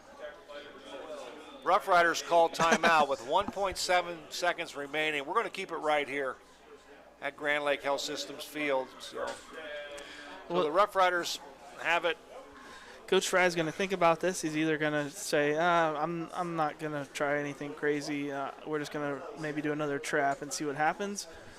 Or he's going to say, let's run something crazy and see if we can get a touchdown out of this. Maybe the polecat, maybe a hook and ladder. Well, Bath is going to put their guys, I hope, on the goal line to try to stop anything. I mean, in all honesty, they don't. You're not going to give up a field goal. You're not going to put them back there and sort of a Hail Mary situation. Absolutely. Our Rough Rider trivia question was this: who holds the record for the longest run from the line of scrimmage, and how long was it? We'll give you the answer to that in the third quarter. So you can text your answer in the comments section on YouTube and on Facebook. So Zach's looking them over as the answers come in. Sammy Klinger watching from the state golf tournament in Columbus for Bath. Reineke's going to go back. They're going to set up a screen to Hinkle. He's to the 45. He's to the 50. He's going to cut to the outside. We got a flag on the play, and and Ryan Davis is right close to it. So I don't know if that's going to be the end of the first half or not. If it's against the Rough Riders, I'm sure Bath will decline it, but we'll see. It's a Dave Weilbacher penalty. Flag on the play. We'll see what's going to happen. Rough Riders have halted, and so have Bath. Okay, they declined it. So it was a holding on St. Mary's out of that screen pass. Bath declined. End of half. And that's going to be the end of the first half with the score on the American Manufacturing Solutions scoreboard. The St. Mary's Rough Riders 21, the Bath Wildcats nothing. We'll take a break. We'll come back with the Heuer Renovating halftime show right after this. Since 1981, Plus One Professionals has serviced St. Mary's and the surrounding area and are ready to meet your real estate needs. They know the real estate market and can help you. Whether you're moving in, moving out, or around the area, Plus One Professionals are ready and eager to help you sell or buy your new home. They operate with the highest level of professionalism, expertise, and honesty as they help make your real estate dream a reality. Call Plus One Professionals at 419-394-7402 in St. Mary's today. Colder weather is just around the corner, and you want to make sure your family's vehicle is tuned up and ready to go. Rabel's Auto Service has been voted the best auto repair center in St. Mary's the last 3 years. And did you know they will pick up and deliver your vehicle for free? Give Rabel's Auto Service a call at 419-394-1624 or stop in and see Jeremy at 1610 Salina Road in St. Mary's. Rabel's Auto Service in St. Mary's. Give them a call today. And speaking of great teams, St. Mary's Foundry would like to thank its very own team of hardworking employees for their loyalty and dedication. If you're looking for rewarding challenges and first-string wages and benefits, check us out at stmfoundry.com or on hometownopportunities.com. St. Mary's Foundry, where iron and ingenuity meet. Specman Automotive with stores in St. Mary's and Wapakoneta is your one-stop shop for all your automotive needs. Family run since 1960, Specman Automotive upholds the tradition of blending old-fashioned customer service with modern technology that the customers expect and deserve. Shop local. Shop Specman Automotive. Unique Awards and Signs, here to take care of your signage, graphic award, and gift customization needs. From banners for your graduate or corporate sponsors to awards recognizing those dedicated employees or champion sport teams. Stop in at 1865 Salina Road or call us at 419-394-1612. Well, welcome back, everybody, to the Hewer Renovating Halftime Show. Hewer Renovating, your residential specialist. Call 419-394-8643 for all your home renovation needs. Thank you to Hewer Renovating for sponsoring our halftime and post-game shows on Rider Nation Station. I'm happy to be joined here in the press box today by Doug Spencer. Doug is one of the organizers for the Friends of St. Mary's Theater Group that has recently purchased and is renovating the theater in downtown St. Mary's. Doug, for those uninitiated viewers out there, what has the process been like for the group? What started this and where's it going? Yeah, quite simply, it was a drive down Spring Street looking at the theater doors like I always do when I drive by the theater.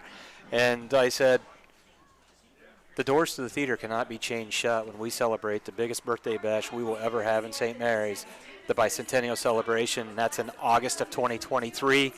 It's time to get something done about it. Everybody would always say on social media platforms or, just regular street talk, why doesn't somebody do something about the theater? Somebody's never going to do something about the theater. It's a beautiful, majestic, iconic 1895 building that's offered a lot of entertainment for St. Maryans in the past. It's just not got a cash flow as a capital project. So let's create a nonprofit. That's who owns that building, is this nonprofit. There's no individual. There's no group of individuals. There is a board that runs that nonprofit. And we took a little bit of time to get it purchased from the previous owner, but we got it purchased, and we knew immediately that we had a flat roof that needed to be repaired. We had an old estimate that was actually 3 years old from the previous owner about that flat roof, so we immediately got scheduled with Cotterman Roofing in June, and they told us our backlog will be there in October. Wow. And we had that rain 3 weeks ago, and it we wish they were there before that rain. But nonetheless, they came last week. They got started on that flat roof, which is the U-shaped part of the ballroom on the perimeter, west side, east side, and that north side. And they are getting that replaced. And then starting October 25th, we've got the shingled roof that's going to be peeled back, any decking that needs to be replaced. And the shingled roof is back on the theater part of it. And that is above the theater. That is correct. We do have a little bit of ceiling work that's going to have to be done, but we really can't do anything with that theater until we make certain that it's dry from the top. And by the November 1st, everything should be dry from the top. Now, that's $110,000 right there, Zach, between the flat roof and that shingled roof. So, this is an expensive endeavor, but by gosh, it's definitely worth it because somebody in the past gave that to us, and now we got to make certain that we're able to pass that on to the future. I've heard that talked about a lot, is the fact that, yes, we're building it for us, we're building it for our generation so that we can We can go in there. We can watch classic run movies. We could watch second run movies. We can have events in there. We're building it for us, but in reality, more than anything, we're building it for our children. We're building it for our grandchildren. We're building it and we're putting it together so that somebody doesn't say 100 years from now, man, why did they let that thing go to waste? Why did they let that thing deteriorate? Absolutely. And, I know people are extremely excited to get inside of that building, and I can't wait until people do get inside of that building. However, it's not ready for that yet. The fire chief will probably come unglued if we just say, hey, we're going to do a mass tour right now, and the building inspector. So, it seems slow and methodical since we did the press release in early August that we've purchased it, here's the plan, here's the vision, but we've got to go through this methodical process. Mm-hmm. We've got to make certain that it's safe and that, like I said, the fire chief and the building inspector are ready for it. So we're not quite there. Well, and it's going to take a little bit of time, and it's quite honestly going to take a lot of money to make this happen. So we talked about that, a lot of money to make this happen. I know you've brought in a consultant to help to look at the cost and look at ways that you can earn money. Who's the consultant? What's that going on, and what are the levels for that donation? Yeah, so it's real interesting. Life is about connections, and here we have script writers going on. So we'll quickly talk about this, and then let the let's go quickly. Yeah. So Michael Horowitz is our consultant, and he has done a lot of opera house restoration work, and he's actually written a book about it. And so we were very confident with the work that he's doing for us. We got a facilities assessment last week. We're kind of sifting through it and making certain we know what's going on. And we've got funding levels of $200 Bicentennial Club, 1823 Club, the 2023 Club, and beyond. So I'm going to go ahead and shut up, and let's take a listen to Script Writers by SMAB.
Our 21 senior members are honored this evening for the contributions to the band program. These young ladies and gentlemen and their parents are to be commended for their outstanding musicianship, personality, and service to the band program and Memorial High School.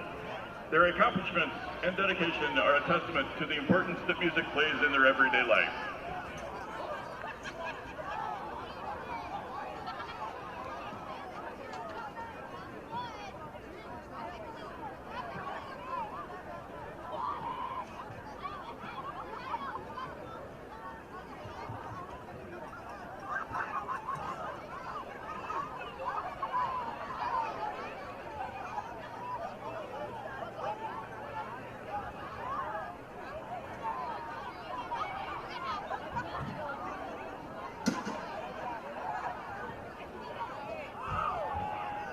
Liz Ackroyd is escorted tonight by her parents, Pete and Allison Ackroyd.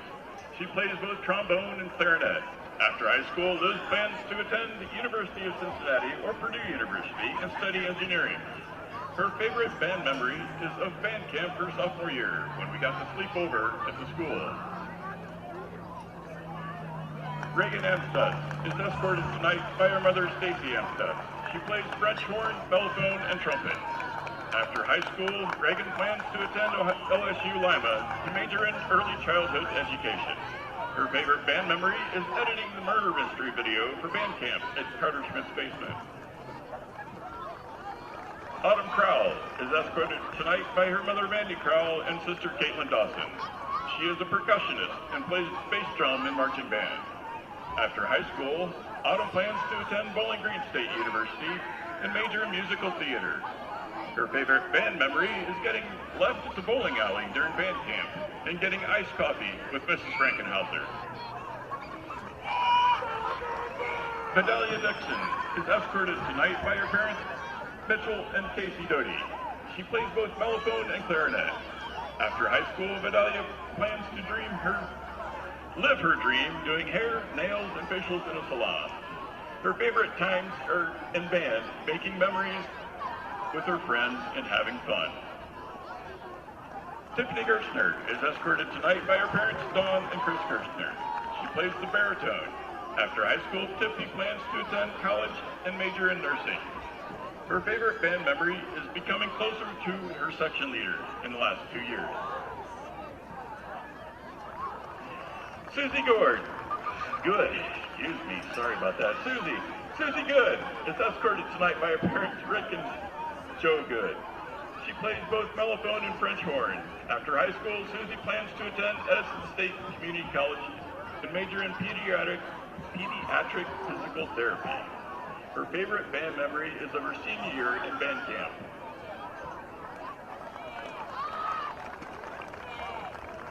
Abby Herkenstein is escorted tonight by her parents, Toby and Dee Herkenstein. She plays both mellophone and clarinet.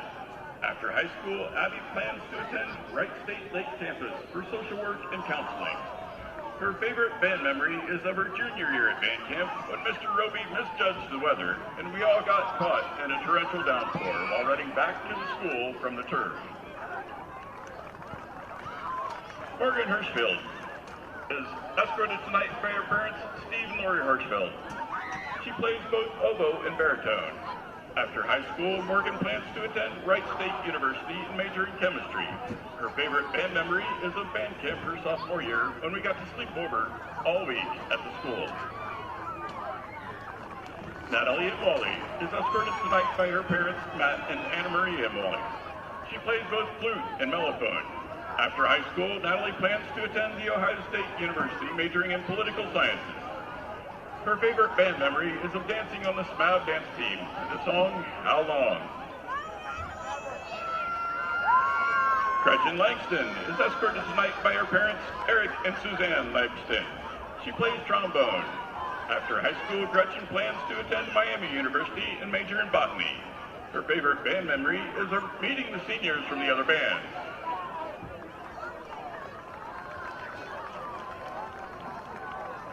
Jarrett Lund is escorted tonight by his parents, John and Jennifer Lund. He plays trombone. After high school, Jarrett plans to attend college for criminal justice. His favorite band memory is doing his playing tests in various locations. Olivia Less is escorted tonight by her parents, Jason and Barb Less. She plays trombone. After high school, Olivia plans to attend Bowling Green State University and major in music theater. Her favorite band memory is of her senior year at band camp when the seniors put together a murder mystery for the band, participated in fun senior pranks, and experienced the tradition of being tied in the face by a freshman.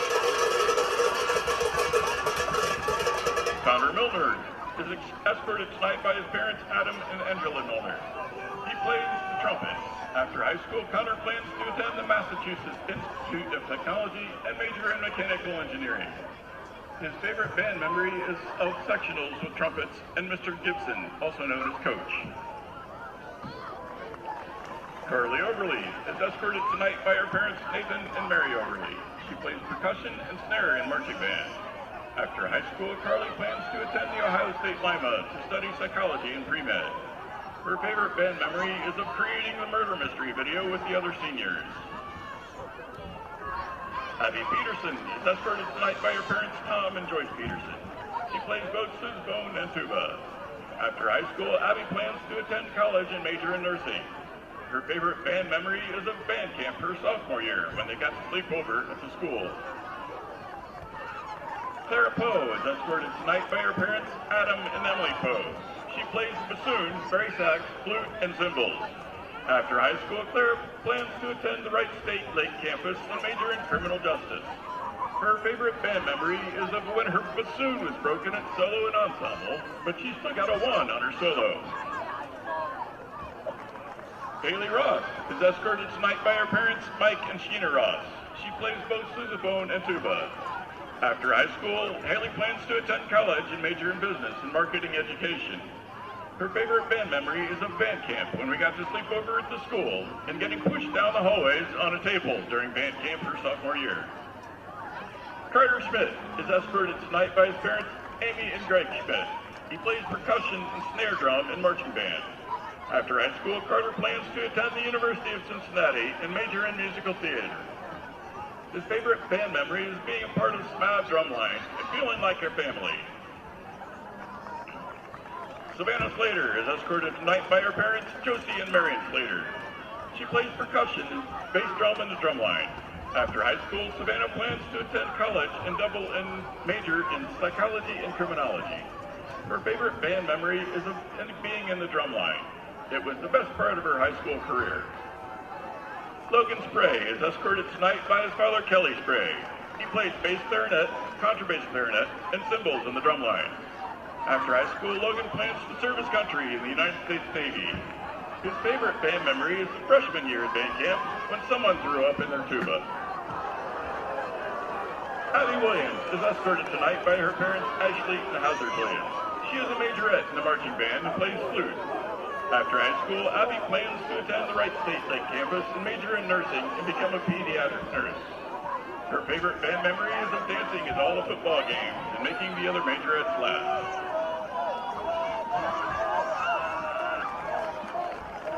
Tonight, the 2022 senior band members are wearing blue and gold flower in the acknowledgement of their 4 years in participation of the band program. You will also notice a butterfly incorporated into the corsage in memory of former band member Shelby Jacobs, who would also have been a senior this year. We are proud of these seniors and all of their accomplishments.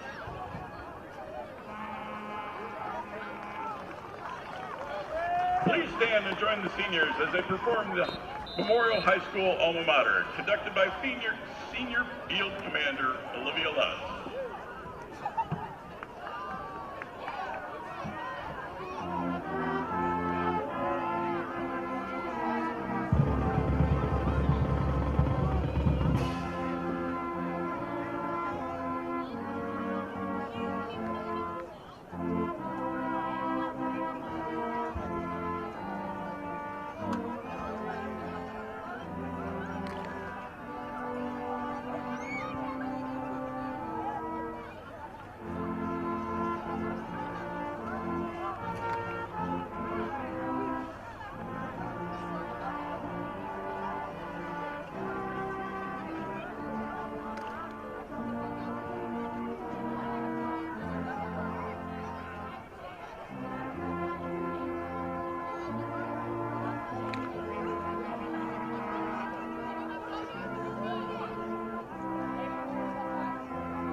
what an honor from the St. Mary's All Brass Marching Band seniors playing the alma mater for the final time out on the field for a regular season game. They may get an opportunity in the playoffs, but just a neat experience, and a lot of seniors there. Congratulations to Jared Lunds on being voted to dot the I. That's always a huge honor from the seniors. Script writers looked great, and what a neat tradition from the St. Mary's All Brass Marching Band over the years. So welcome back to the Hewer Renovating Halftime Show. Hewer Renovating, your residential specialist. Call 419-394-8643 for all your home renovation needs. Doug Spencer had to get back down to the field because he's one of our camera operators. But before he left, he was trying to share some more about some of the fundraising for the Grand Opera House Live. I wanted to point out that there is a Facebook page, Grand Opera House Live, as well as a website, www.grandoperahouselive.com, where you can find more information. There's a 200 club, which is for the 200 years. So there's a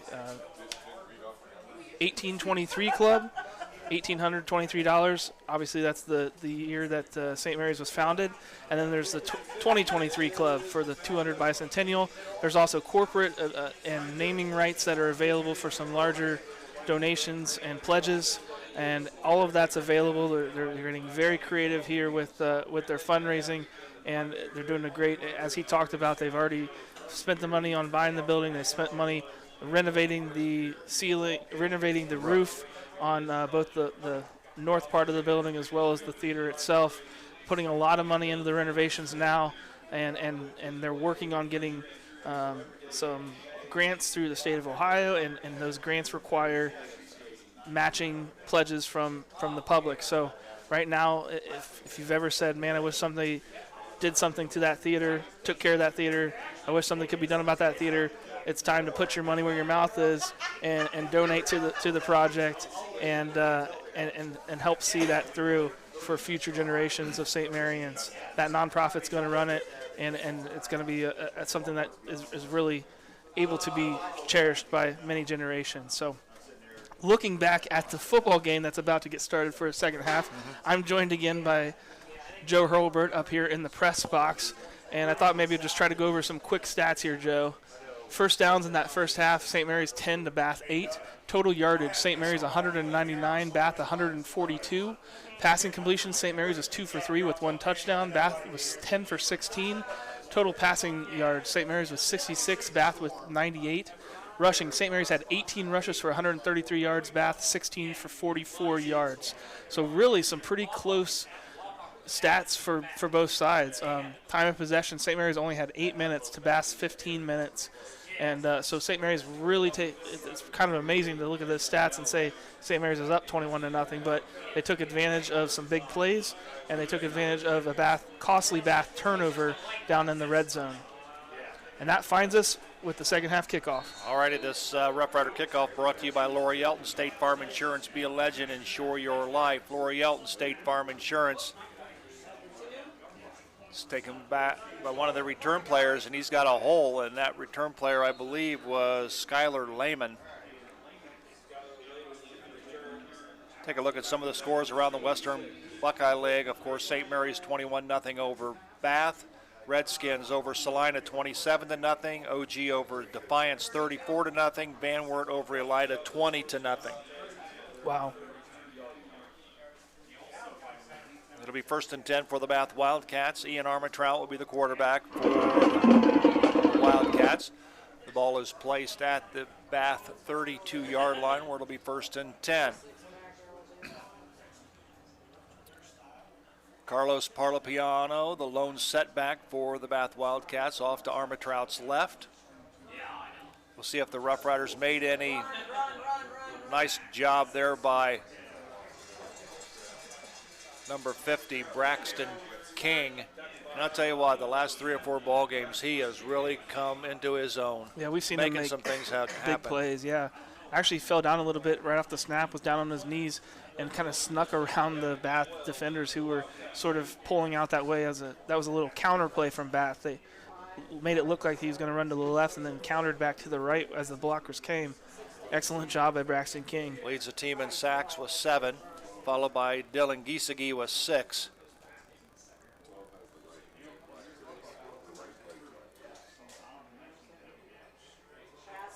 Quick pass goes out. Nice defense there by Keegan Sharp. Or is that, yep, Keegan Sharp. Pass was caught by, I believe it was Austin Williams, I believe. Want to apologize to mispronouncing Wyatt. We've been saying Malley, but it's actually Maley. Yep, that's right. That's what it's great to have the instant feedback from our viewers on YouTube, Joe. And we appreciate that. Speaking of which, interesting, we got watching from Oakland, California. My family spent over 30 years running the St. Mary's Theater. Seriously? Yeah.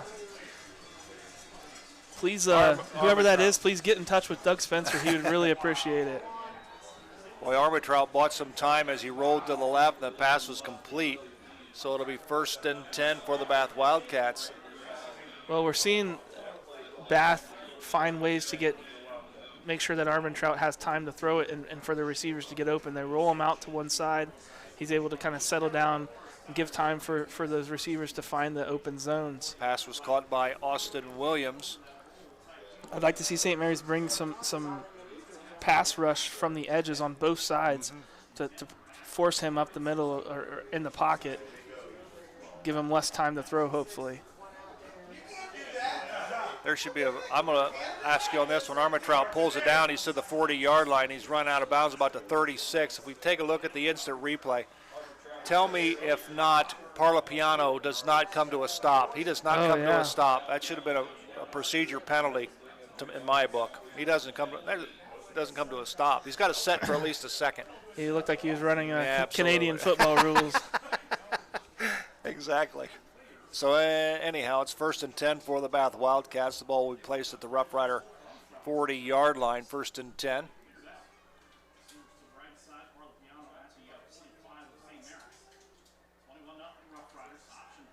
Oh, there's a pitch to Parlapiano, and he lowers his head, but Ty Keel got his head a little bit lower, and he's going to go nowhere. It looked like it was supposed to be kind of an option pitch. And that was risky. Yeah, it went forward, though, so at least it was going to be an incomplete pass rather than a fumble. So we'll call it a loss of a half a yard. It'll be 2nd down and 11. 21-0 on the American Manufacturing Solutions scoreboard. Rough Riders on top.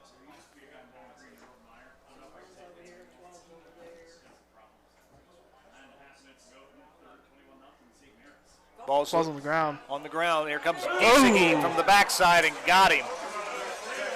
Him and Drew Dameyer had a powwow, and they met. You could see the terror. And Armitrout in the middle. Boom. Armitrout turns and doesn't realize that Giesecke's right there for him. And I'll tell you what that does, Zach, in all honesty to him. That'll give him happy feet. Yeah. You know, he's got to be conscious of what's taking place behind him because Giesecke has enough speed to run him down. Yeah. So it's 3rd and a bunch. We'll call it. That was kind of what I was talking about, though. They had rushers from both sides, keeping them contained in the pocket. I want to say it's 3rd and 21. 3rd and 21 for the Bath Wildcats. The ball is set at their own 49-yard line. They got a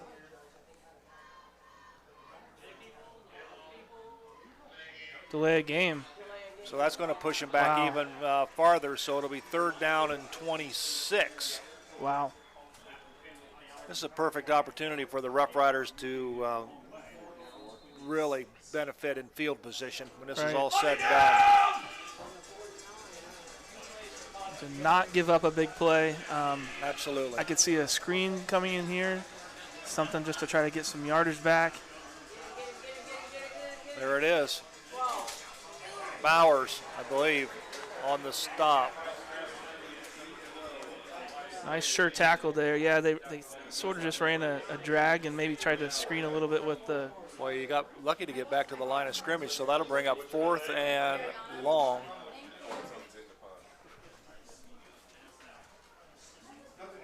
Keaton Lyles, the punter for the Bath Wildcats. It'll be Hemmelgarn and Sullivan back to receive the punt for the Rough Riders. They're standing inside the 25-yard line.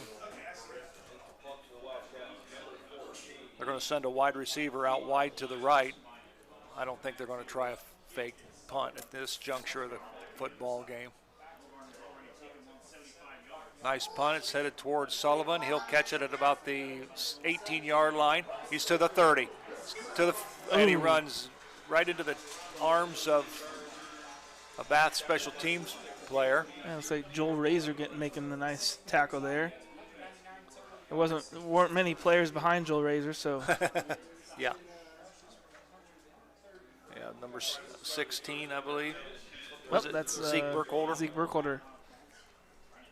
So it'll be 1st and 10 for the Rough Riders. Thought it was 15 on first glance, but. 7:25 remaining here in the third quarter. Joe Hurlbert, Zach Farrell, Rider Nation Station, bringing you Rough Rider football on this Friday night. Week number 9 of the high school football season. Long count from St. Mary's. Turn. Trying to see who the ball carrier is. Colton Mabry. Colton Mabry on the carry. Keep in mind the Rough Riders will be without the services of Tanner Howe for the remainder of the season, as Tanner broke his ankle last week in the Elida ball game. Fortunately, on offense, they have plenty of running backs, and we saw the Sharp brothers step up last week, and it's like, oh, they got 2 more running backs, I guess, in their backfield. On defense, it's a little harder to replace. They got some great players there, able to step up. Jay Schaefer doing a great job, but it's just Tanner Howe is just somebody that you're not going to be able to replace. He was, I think, All-State. He was he was close to the top in the Western Buckeye League in tackles, all-purpose yardage. He'll be hard to replace. So we'll give him a gain of 1 on the play. We'll call it 3rd down and 7. We'll see what the Rough Riders have up their sleeve as Chase Jacobs bring the offensive unit out to the line of scrimmage. Reineke goes straight back. He's going to be falls dropped. Down. Recovered his own fumble, fortunately. Nice job there, 73 from Bath, knocking the ball loose. Lucas Pritchard. 6'5", 255-pound senior for the Bath Wildcats, and it'll bring up 4th down and 10 for the Rough Riders as Brandon Bowers checks in to do the punting for the Rough Riders.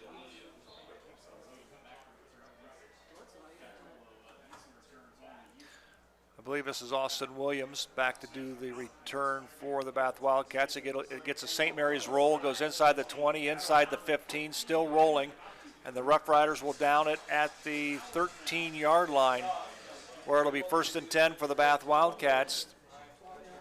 Great punt from Brandon Bowers. And a great roll. From his own 27, 28-yard line. Hits at about the 33-yard line and rolls all the way down to about the 13, so that's about a 20-yard roll.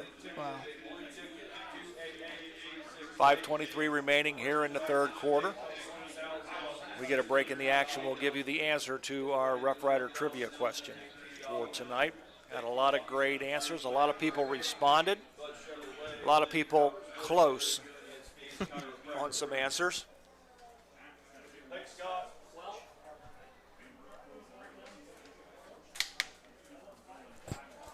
First and 10 Bath. Ball is placed at their own 12-yard line. Armatrout picks up good yardage, and Ty Keel was the first player to him defensively. And we'll give him a gain of about 7 on the play. We'll call it 2nd down and 3.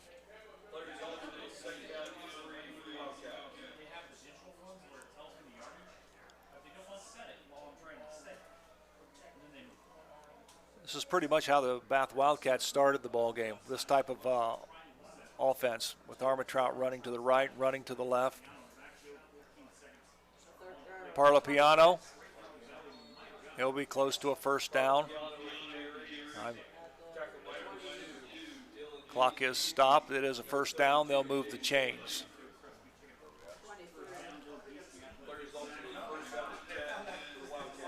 The only good thing about the Bath offense getting first downs and moving the ball is that they're doing it sort of methodical, and they're doing it a lot on the ground, and they're taking up a lot of clock doing it. Exactly. 4:27 remaining on the American Manufacturing Solutions scoreboard here in the third quarter.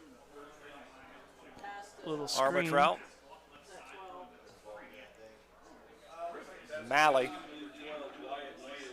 Maley.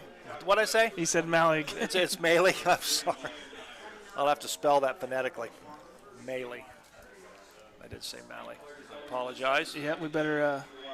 I'm sure we're going to hear his name a few more times before it's all over. It's May and Lee. It'll be second down, and we'll call it about 3 for the Bath Wildcats.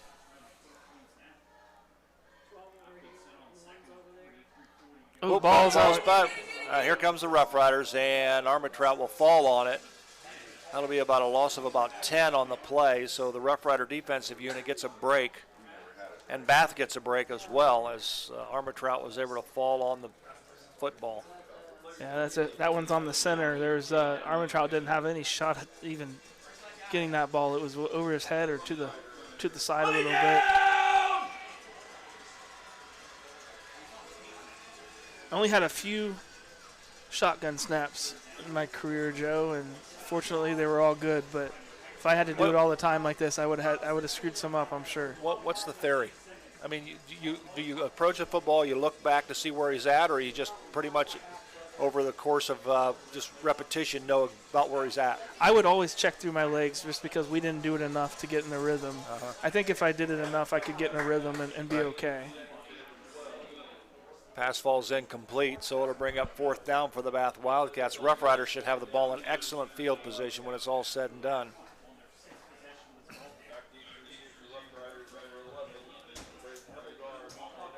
Keaton Lyles will do the punting for the Bath Wildcats. Looked like one of the St. Mary's defenders got their hand on that ball, had a nice deflection. I think it was number 60. Camden Roth. Helmagarn will take it at the 41-yard line. He's to the 50, and he's going to be run out of bounds. Is that going to draw a flag? No, it's not going to draw a flag. So the Roughriders will have the football first and 10. The ball just inside Bath territory at the 48-yard line. So it'll be first and 10 for the Roughriders. 2:36 remaining. You'll see on your screen. Nice return by Helmagarn. Yeah, it's a good clean tackle. Bath, number 16, got into him while he's still in bounds and just kind of rode him a little bit out of bounds. Not a big deal. Better job by Bath's punt team of having a little bit better coverage on their past couple punts, but still good field position for St. Mary's.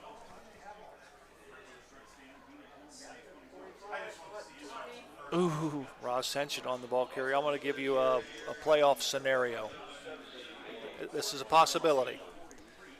Obviously, regardless, if the Roughriders would happen to lose tonight, they're still going to make the playoffs. Yeah, I think they've pretty much clinched. Yep. As long as they continue to win, and London continues to win, St. Mary's can jump Wapak at the end of the season for the fourth spot, which would give them a home field game. There's a possibility that if they win that first game, they could meet Wapak here in the second round right here at Grand Lake Health Systems Field. Now, a lot of things can happen between now and then, and hundreds of percentage points make a difference where you go and where you play. So that's one scenario that could play out, because right now Wapak is setting in the fourth spot, St. Mary's is in the fifth spot, and if they win out and things go as predicted, St. Mary's could possibly jump, and you got to give a lot of credit to the London team because we've got a lot of secondary points from them. Yeah, it's one of those risk-reward things when you play a very good team like London. You sometimes would rather have a tune-up type of game at the beginning of the season. Right. London's so tough, but what's nice is now they're getting tons of secondary points for us, which we didn't always see when we had Sydney and some of the other teams in the first game. Yeah, you don't want the players to look ahead, but we're not the players, so we can. and we're sitting right now one spot behind Wapakoneta. The top 8 teams will have a home home game the first round. Right. And then the top seeds will have a home game the second round. Correct. So if we would get and leapfrog Wapakoneta with us winning out in London, giving us enough secondary points, there's a large likelihood that if Wapak and we win in the first round, we can meet in that second round. And I'm sure these St. Mary's players really want that to happen.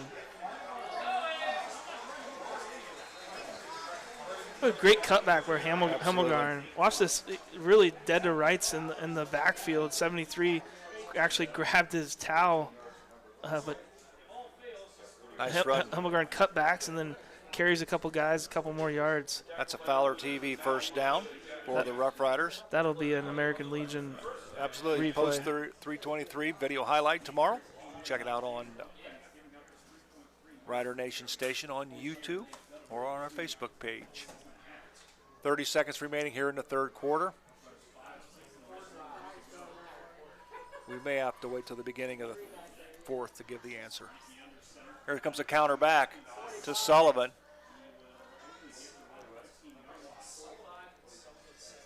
That might be the last play of the third quarter. So with the score on the American Manufacturing Solutions scoreboard, it's the St. Mary's Rough Riders 21, the Bath Wildcats nothing.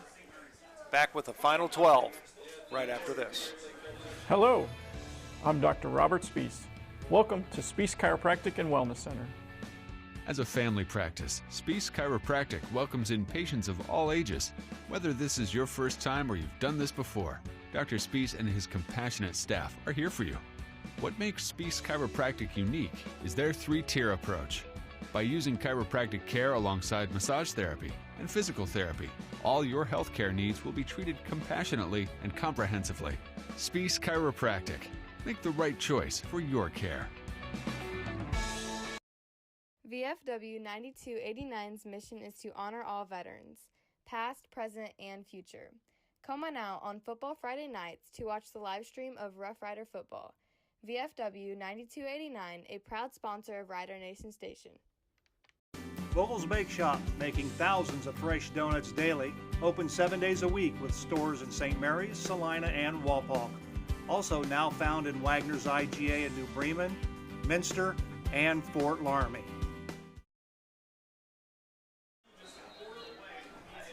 Joe, we saw a VFW commercial there over the break. I had the honor and privilege to call a purse bingo game last week for the VFW Auxiliary. Your first one?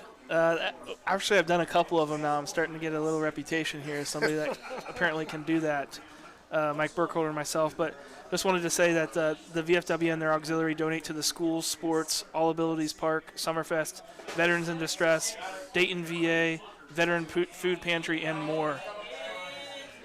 And there's a touchdown, Joe. And there's a touchdown. But I think there's a Dave Weilbacher penalty flag on the play. This one might come back. Ooh. But nice run by Colton Mabry. Oh, yeah, there's a little bit of too much holding there. Yep. So this one's going to come back, so they bailed you out. Well, we knew as soon as I would, do it. It would happen. Talk about it, that without something like that would happen. Without question. But yeah, just to follow up, the VFW and their auxiliary donate to the schools, sports, All Abilities Park, Summerfest, Veterans in Distress, the Dayton VA, the Veterans Food Pantry, and more. So we're thankful to them and their sponsorship of Rider Nation Station, and it's great to. It's a great organization there. I know there's a great crowd there tonight watching us. They're always watching us on Friday nights, and we're really proud of the work that they do and their auxiliary does. Awesome. We want to thank not only them but all of our sponsors who are on board to bring you Rough Rider football through the course of the 2021 season. It'll be second down and long as Hemmelgarn is going to cut back to the 5, and he's going to touchdown Rough Riders. No flags on the field, so Hemmelgarn. Well, the rider said, that's okay. We stopped ourselves on that side. We'll just run it to the other side. Yep. Well, look at that downfield blocking. Absolutely. And Hemmelgarn just running through tackles there at the end.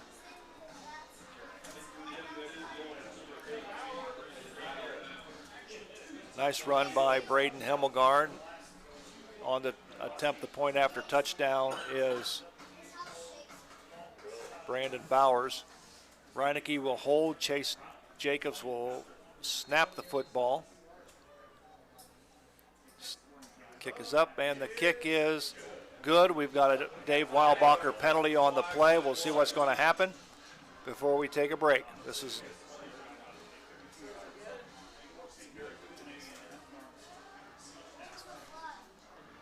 officials are going to meet at about the 2-yard line to discuss what happened. If it's against Bath, the Riders obviously will decline it.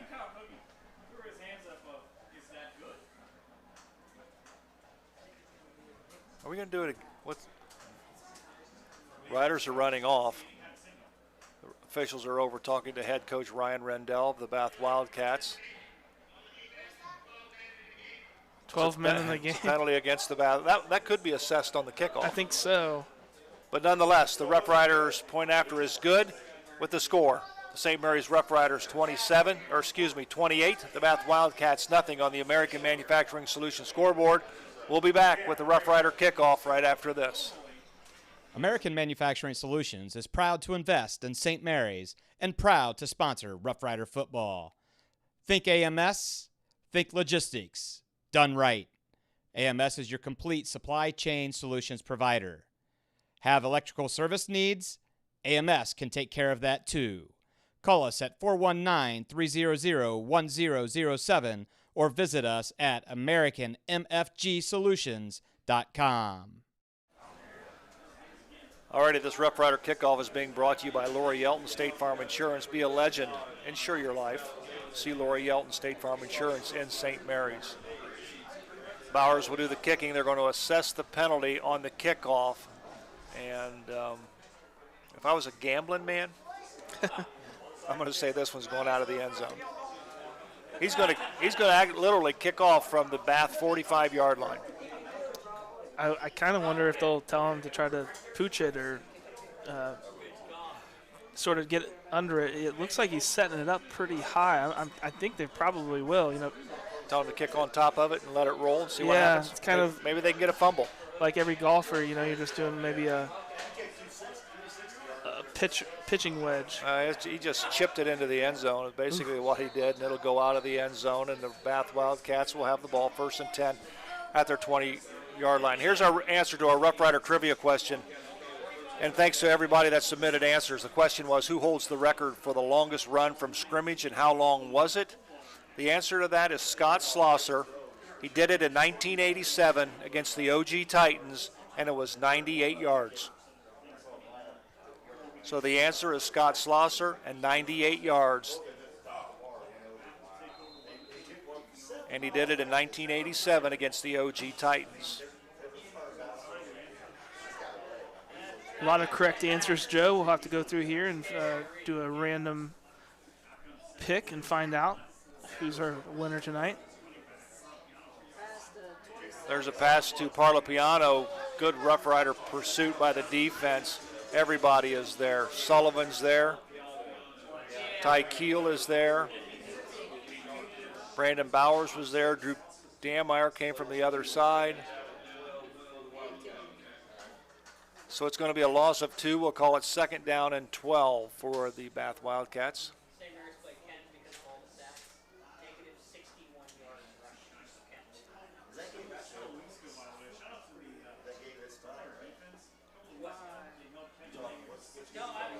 Second down and 12. Ball is placed at the Bath Wildcats 18-yard line. Armitrout in the shotgun. He's going to roll to his right. He's going to throw back. And Sharp is there, and Sharp's got it picked off. He's to the 50, to the Rider 45, to the 40, to the 30, to the 25, to the 20. He's got one man to beat. Puts his shoulder down and is tackled at the 6-yard line. There is a penalty, though, Joe. It was on the return. Dave Weilbacher penalty on the play. Sharp just went at that, just like he caught the touchdown pass earlier. Boy, he reached out there with one hand and brought it in. There was that the wow. Who's to say where the penalty was? I think it was holding there, Joe.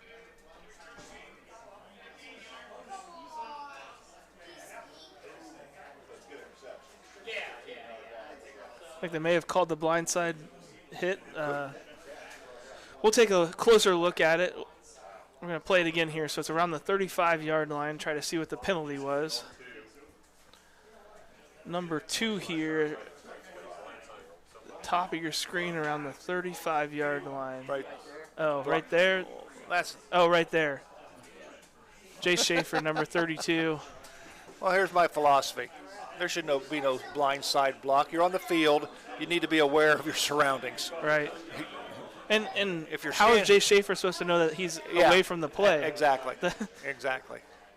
I get if it's way down the field and it's just a antagonistic type of thing, but he's blocking right there. Keegan Sharp to the 31-yard line. Keegan Sharp says, give it to me offensively, I'll score again. I'll just take the yardage on the offensive side. Good job by Keegan Sharp. That's a Fowler TV first down for all your TV and entertainment needs. Stop in, see Fowler's TV in St. Mary's. 28-0 on the American Manufacturing Solutions scoreboard. Riders on top. Joe, our winner tonight with the Rough Rider trivia question. Ball's loose, and it comes into the hands of the Bath Wildcats, so the Rough Riders are going to turn the football over. I just need to quit talking in the middle of plays, Joe. It's just not going good. Caden Sharp that time just let the ball hang out a little bit too loose, and it kind of just squirted out of there. Needs to keep it up a little high and tighter. But Joe, the winner tonight is congratulations to Mark Zink. He had Scott Slosher for 98 yards. Mark Zink will receive a coupon for a large 2-topping pizza from Guarneri's Pizzeria and Pub, and he can pick that up next week at Laura Yelton State Farm Insurance in St. Mary's. So congratulations to Mark Zink. Nice job by the defense. Parlapiano on the carry. We'll give him a gain of 4 on the play. We'll call it 2nd down and 6. Well, here's the thing that happens. St. Mary scores again. The running clock comes into effect. I thought about that as Sharp was running that interception back. I thought, here comes the running clock. Exactly. And, fortunately, not the case. Can change in an instant on the field. I think the Rough Riders on the season, as far as the WBL is concerned, is +4 in the turnover ratio. Now they're going deep again, and that is incomplete. The pass was intended for Austin Williams. Pretty good coverage there from St. Mary's. Brandon Bowers had him deep. There was no that time.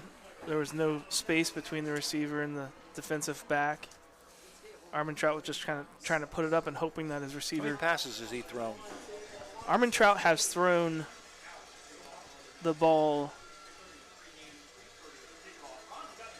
25 times tonight, Joe. 15 completions, 1 interception, no touchdowns. Pass is complete to Wyatt Maley. Just that same, a little bit deeper drag that time across the middle. St. Mary's is running a zone, and so when the Bath has time to get players from one side of the field to the other, it's tough for the St. Mary's zone to pick up on them.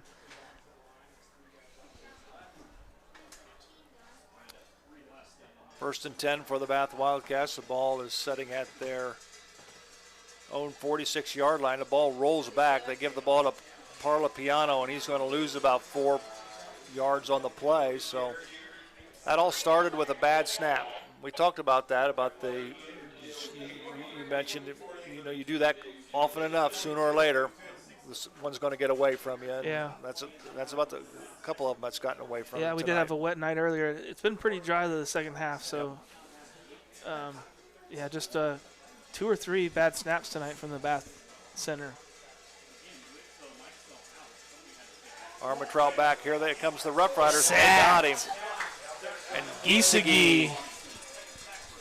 That might be his 7th sack of the season. From the defensive end position, nice Here swim comes move underneath. Drew Dameyer forces him back in. Yep. Yeah, Dylan Gieske finishes the job, but Drew Dameyer really, got him uncomfortable. So it'll be 3rd down, and we'll call it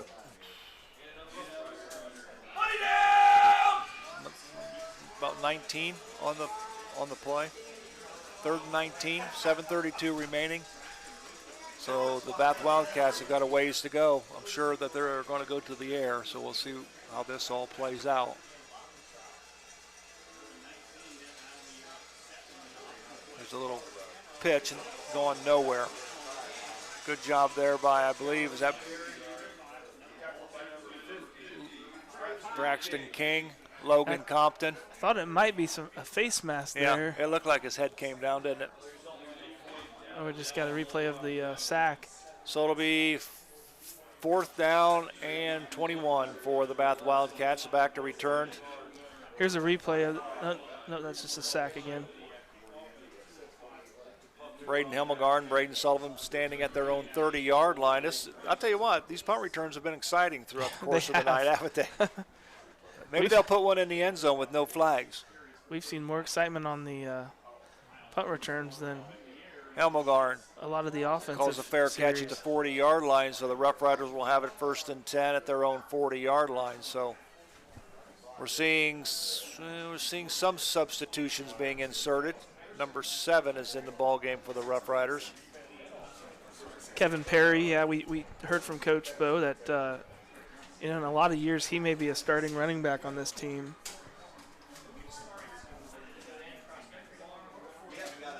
As a sophomore, so Go ahead. Getting some of the younger running backs in there so that they can be available for the playoffs is a great thing.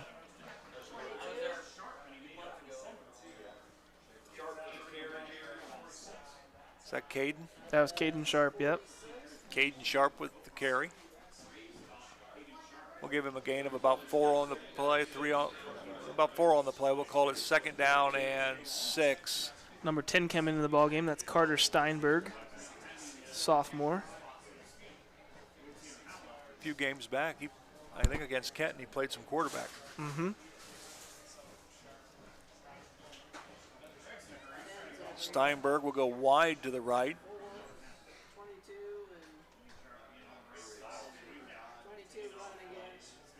Caden Sharp on the carry. We'll give him a gain of about 2.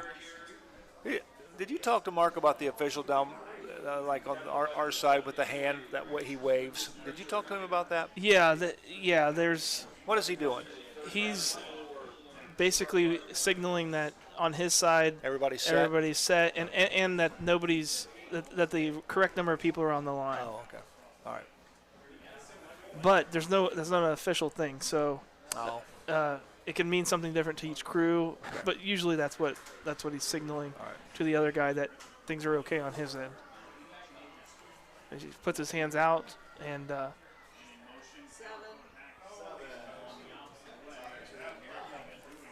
That was Perry. Yep, counter back to Perry. Yeah, really don't like that. Haven't seen St. Mary's run the counter very, very well this year. We've seen, we saw a touchdown last week, but more often than not, we've kind of seen that blown up in the backfield. I'm not really sure. It's good that they keep running it because it keeps the defense honest, but. Austin Williams back to receive the punt for the Bath Wildcats. He's standing at his own 23-yard line. Brandon Bowers to do the punting. Good snap. Kick is up. Line drive. Bobbled and dropped by Williams. He picks it up, and he is stopped right there at the Bath 21-yard line. So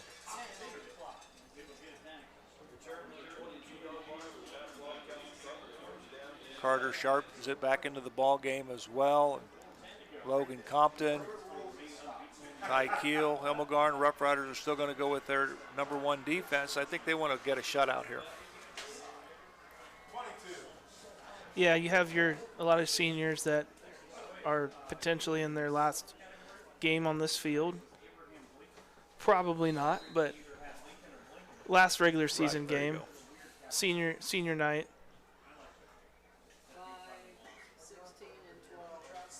And the defense really puts a lot of pride in shutouts. They do. Low snap. I'm not so sure who that ball carrier is. Could be. I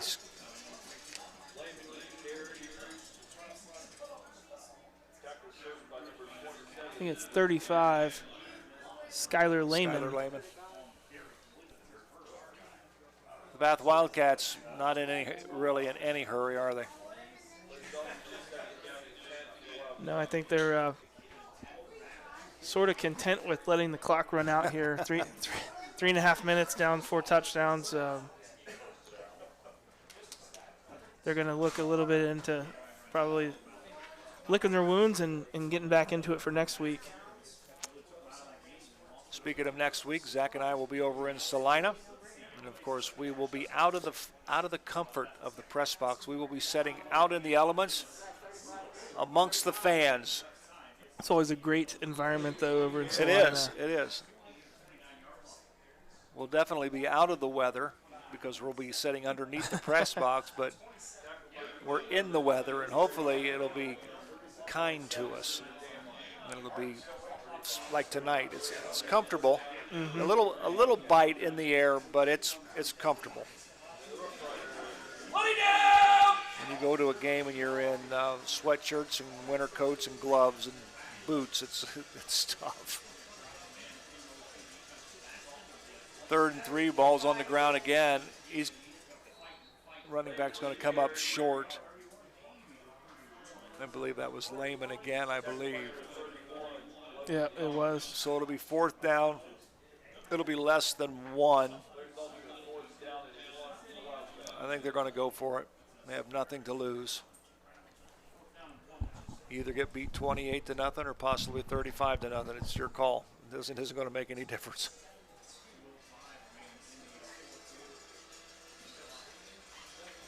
Two minutes remaining in the football contest. We got a timeout called on the field by the Bath Wildcats with the score. The St. Mary's Roughriders 28, the Bath Wildcats nothing on our American Manufacturing Solutions scoreboard. We'll take timeout. We'll be right back. Albert Sporting Goods is here to outfit your team, both on and off the field. Since 1980, Albert Sporting Goods has serviced schools, clubs, and businesses throughout Ohio. For all of your uniform, spirit wear, and equipment needs, make it Albert Sporting Goods. Order online now at albertsportinggoods.com and follow us on Facebook, Instagram, and Twitter.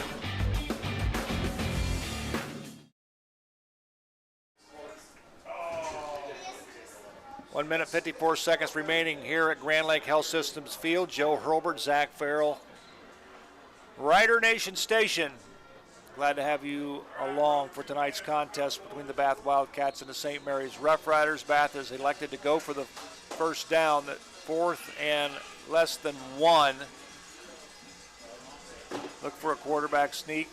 I think they'll try that dive again. And there it is. Ball's out. And the ball's on the ground, and the Roughriders recover. And coming up with the football is number 50, Braxton King. Well, he just killed Johnny on the spot. He just killed somebody on the sideline. I think that was Nick Yale. Oh boy! They jumped up and did a body thing, and Nick can handle that. He did that to enough people. He didn't that time. He got leveled. Braxton King just Johnny on the spot. You can watch that on the replay. That ball pops out. Running back never had it.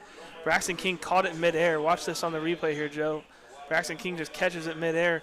If he could have kept his feet, maybe could have rumbled a little bit for a big man touchdown. Full house in the backfield. Nice run by Perry. Yeah, Perry with a strong run there. Kevin Perry. Clock continues to run. 1:33 remaining in the game. Pick up a 4 by Perry. We'll call it 2nd down and 6. Roughriders pick up a Fowler TV first down. That will be all she wrote. you can probably just take a knee and run the clock out.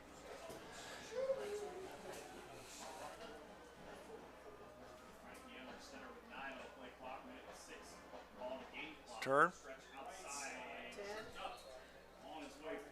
Carter Steinberg trying to get some more yardage here. We'll give him a gain of a half a yard. We'll call it third down and a long 6. Are they going to try a field goal? I see Bowers down below loosening his leg. We've got some new linemen in the game here, Joe. 56. 75. 75. It's Trent Wyckoff. Braden Saylor. Full house in the backfield. Right up the middle. Caden Sharp fighting. Caden Sharp, and he'll be brought down at the 20-yard line. That's going to be it. That should be the last play of the ball game. So our final score on our American Manufacturing Solutions scoreboard, it's the St. Mary's Roughriders 28, the Bath Wildcats nothing. We'll take a break. We'll come back with our Hewer Renovating postgame show. We'll do that and more as we come back to Grand Lake Health System Field right after this. You deserve to hear, and those around you deserve to be heard. It's not just about your hearing, it's about your total health. Auglaize Audiology, located at 208 Defiance Street in Wapakoneta and 671 North Vandemark in Sydney. Make your appointment online at auglaizeaudiology.com. Auglaize Equipment Rental is your source for all your equipment needs. Whether you're a contractor or a homeowner with a project, we can help get the job done more efficiently. Check us out at 1900 Salina Road or auglaizeequipmentrental.com or just call 419-394-7883. Auglaize Equipment Rental. Buffalo Wild Wings in St. Mary's, proud to support Roughrider Athletics and the Memorial Student Athletes. Join Buffalo Wild Wings for each Roughriders football game, streamed on Rider Nation Station. Buffalo Wild Wings, wings, drinks, sports. In life, as in football, there's nothing like a good coach to help you achieve your goals. Someone you can turn to for guidance, someone with a game plan to help you build up the financial strength you will need for retirement, family security, and life. With Prudential Advisors, that's what you'll get, someone who can help you build that financial strategy. To get started, contact Kelsey Burke, Financial Planner, and Denny Louth, Financial Advisor, at 419-394-8879 today. St. Mary's Eagles 767 is dedicated to promoting the general welfare of the citizens of St. Mary's by giving special attention to public improvements. They are also committed to helping meet the public needs and all that relates to the betterment, convenience, and comforts of the citizens of St. Mary's. For more information on how you can become a member, call 419-394-3257 or stop in during business hours at 404 East Spring Street in St. Mary's. St. Mary's Eagles 767, people helping people. Here at TLC, we expanded our business, so we wanted the security. Guarneri's Pizzeria and Pub has partnered with Rider Nation Station this season so that every Friday night, Guarneri's can be Roughrider Football Central. Guarneri's will be streaming Roughrider football live every Friday night at 7, paired with your favorite Rider aid. Make sure to call and make your reservations now to ensure yourself a good seat. Call Guarneri's at 419-394-2244 and make your reservation today.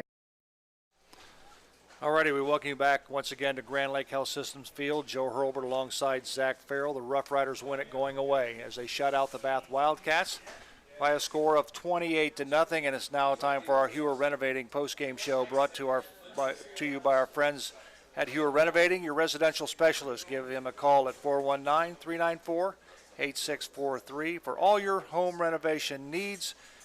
Call Hewer Renovating in St. Mary's. Yeah, looking at the first down, St. Mary's had 14, Bath had 12. Total yardage, St. Mary's 288, Bath 175.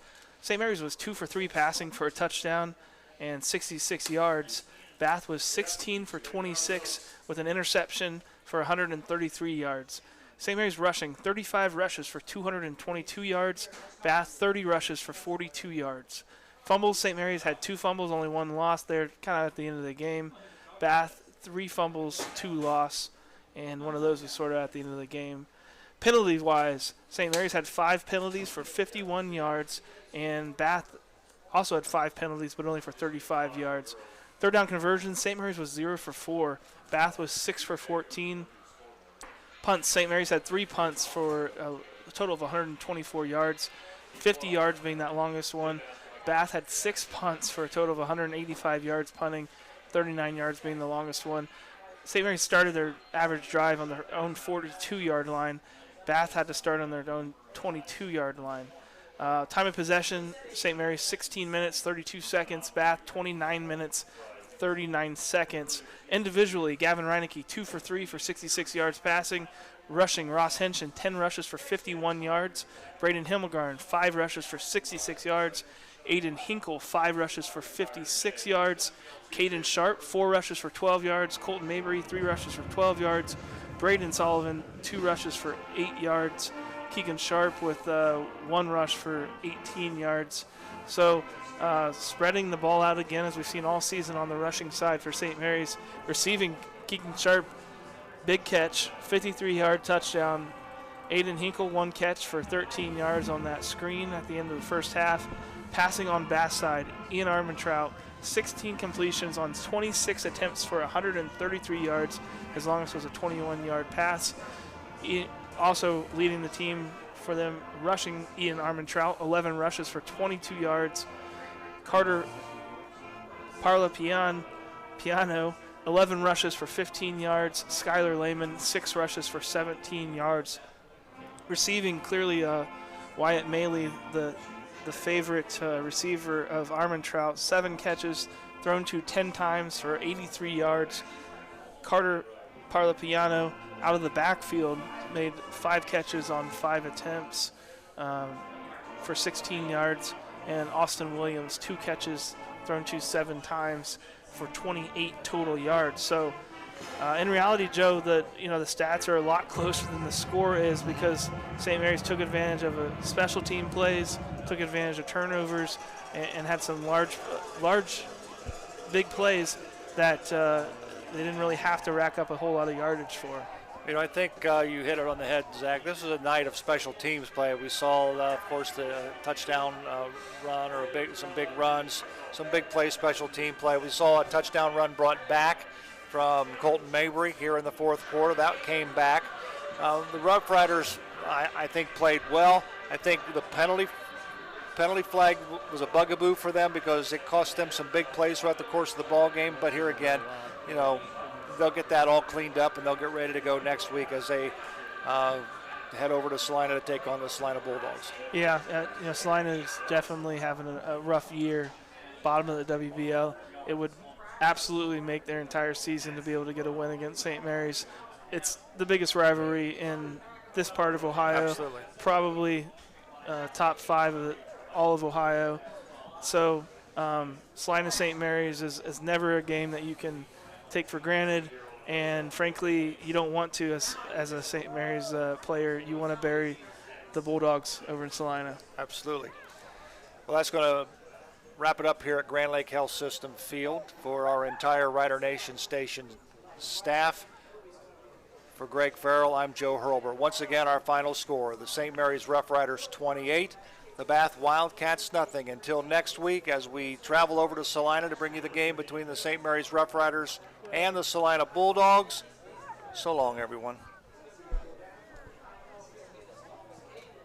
Here at TLC, we expanded our business, so we wanted the security of knowing exactly where all the kids are and what's going on in each of the rooms. We chose Fowler's because we've done all our televisions with them, and they mentioned they have security systems.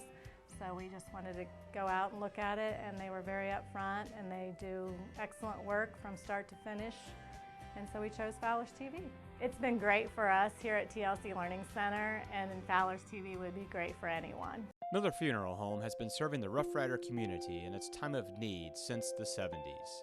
Our business is a family affair, dedicated to serving families with integrity, dignity, and compassion.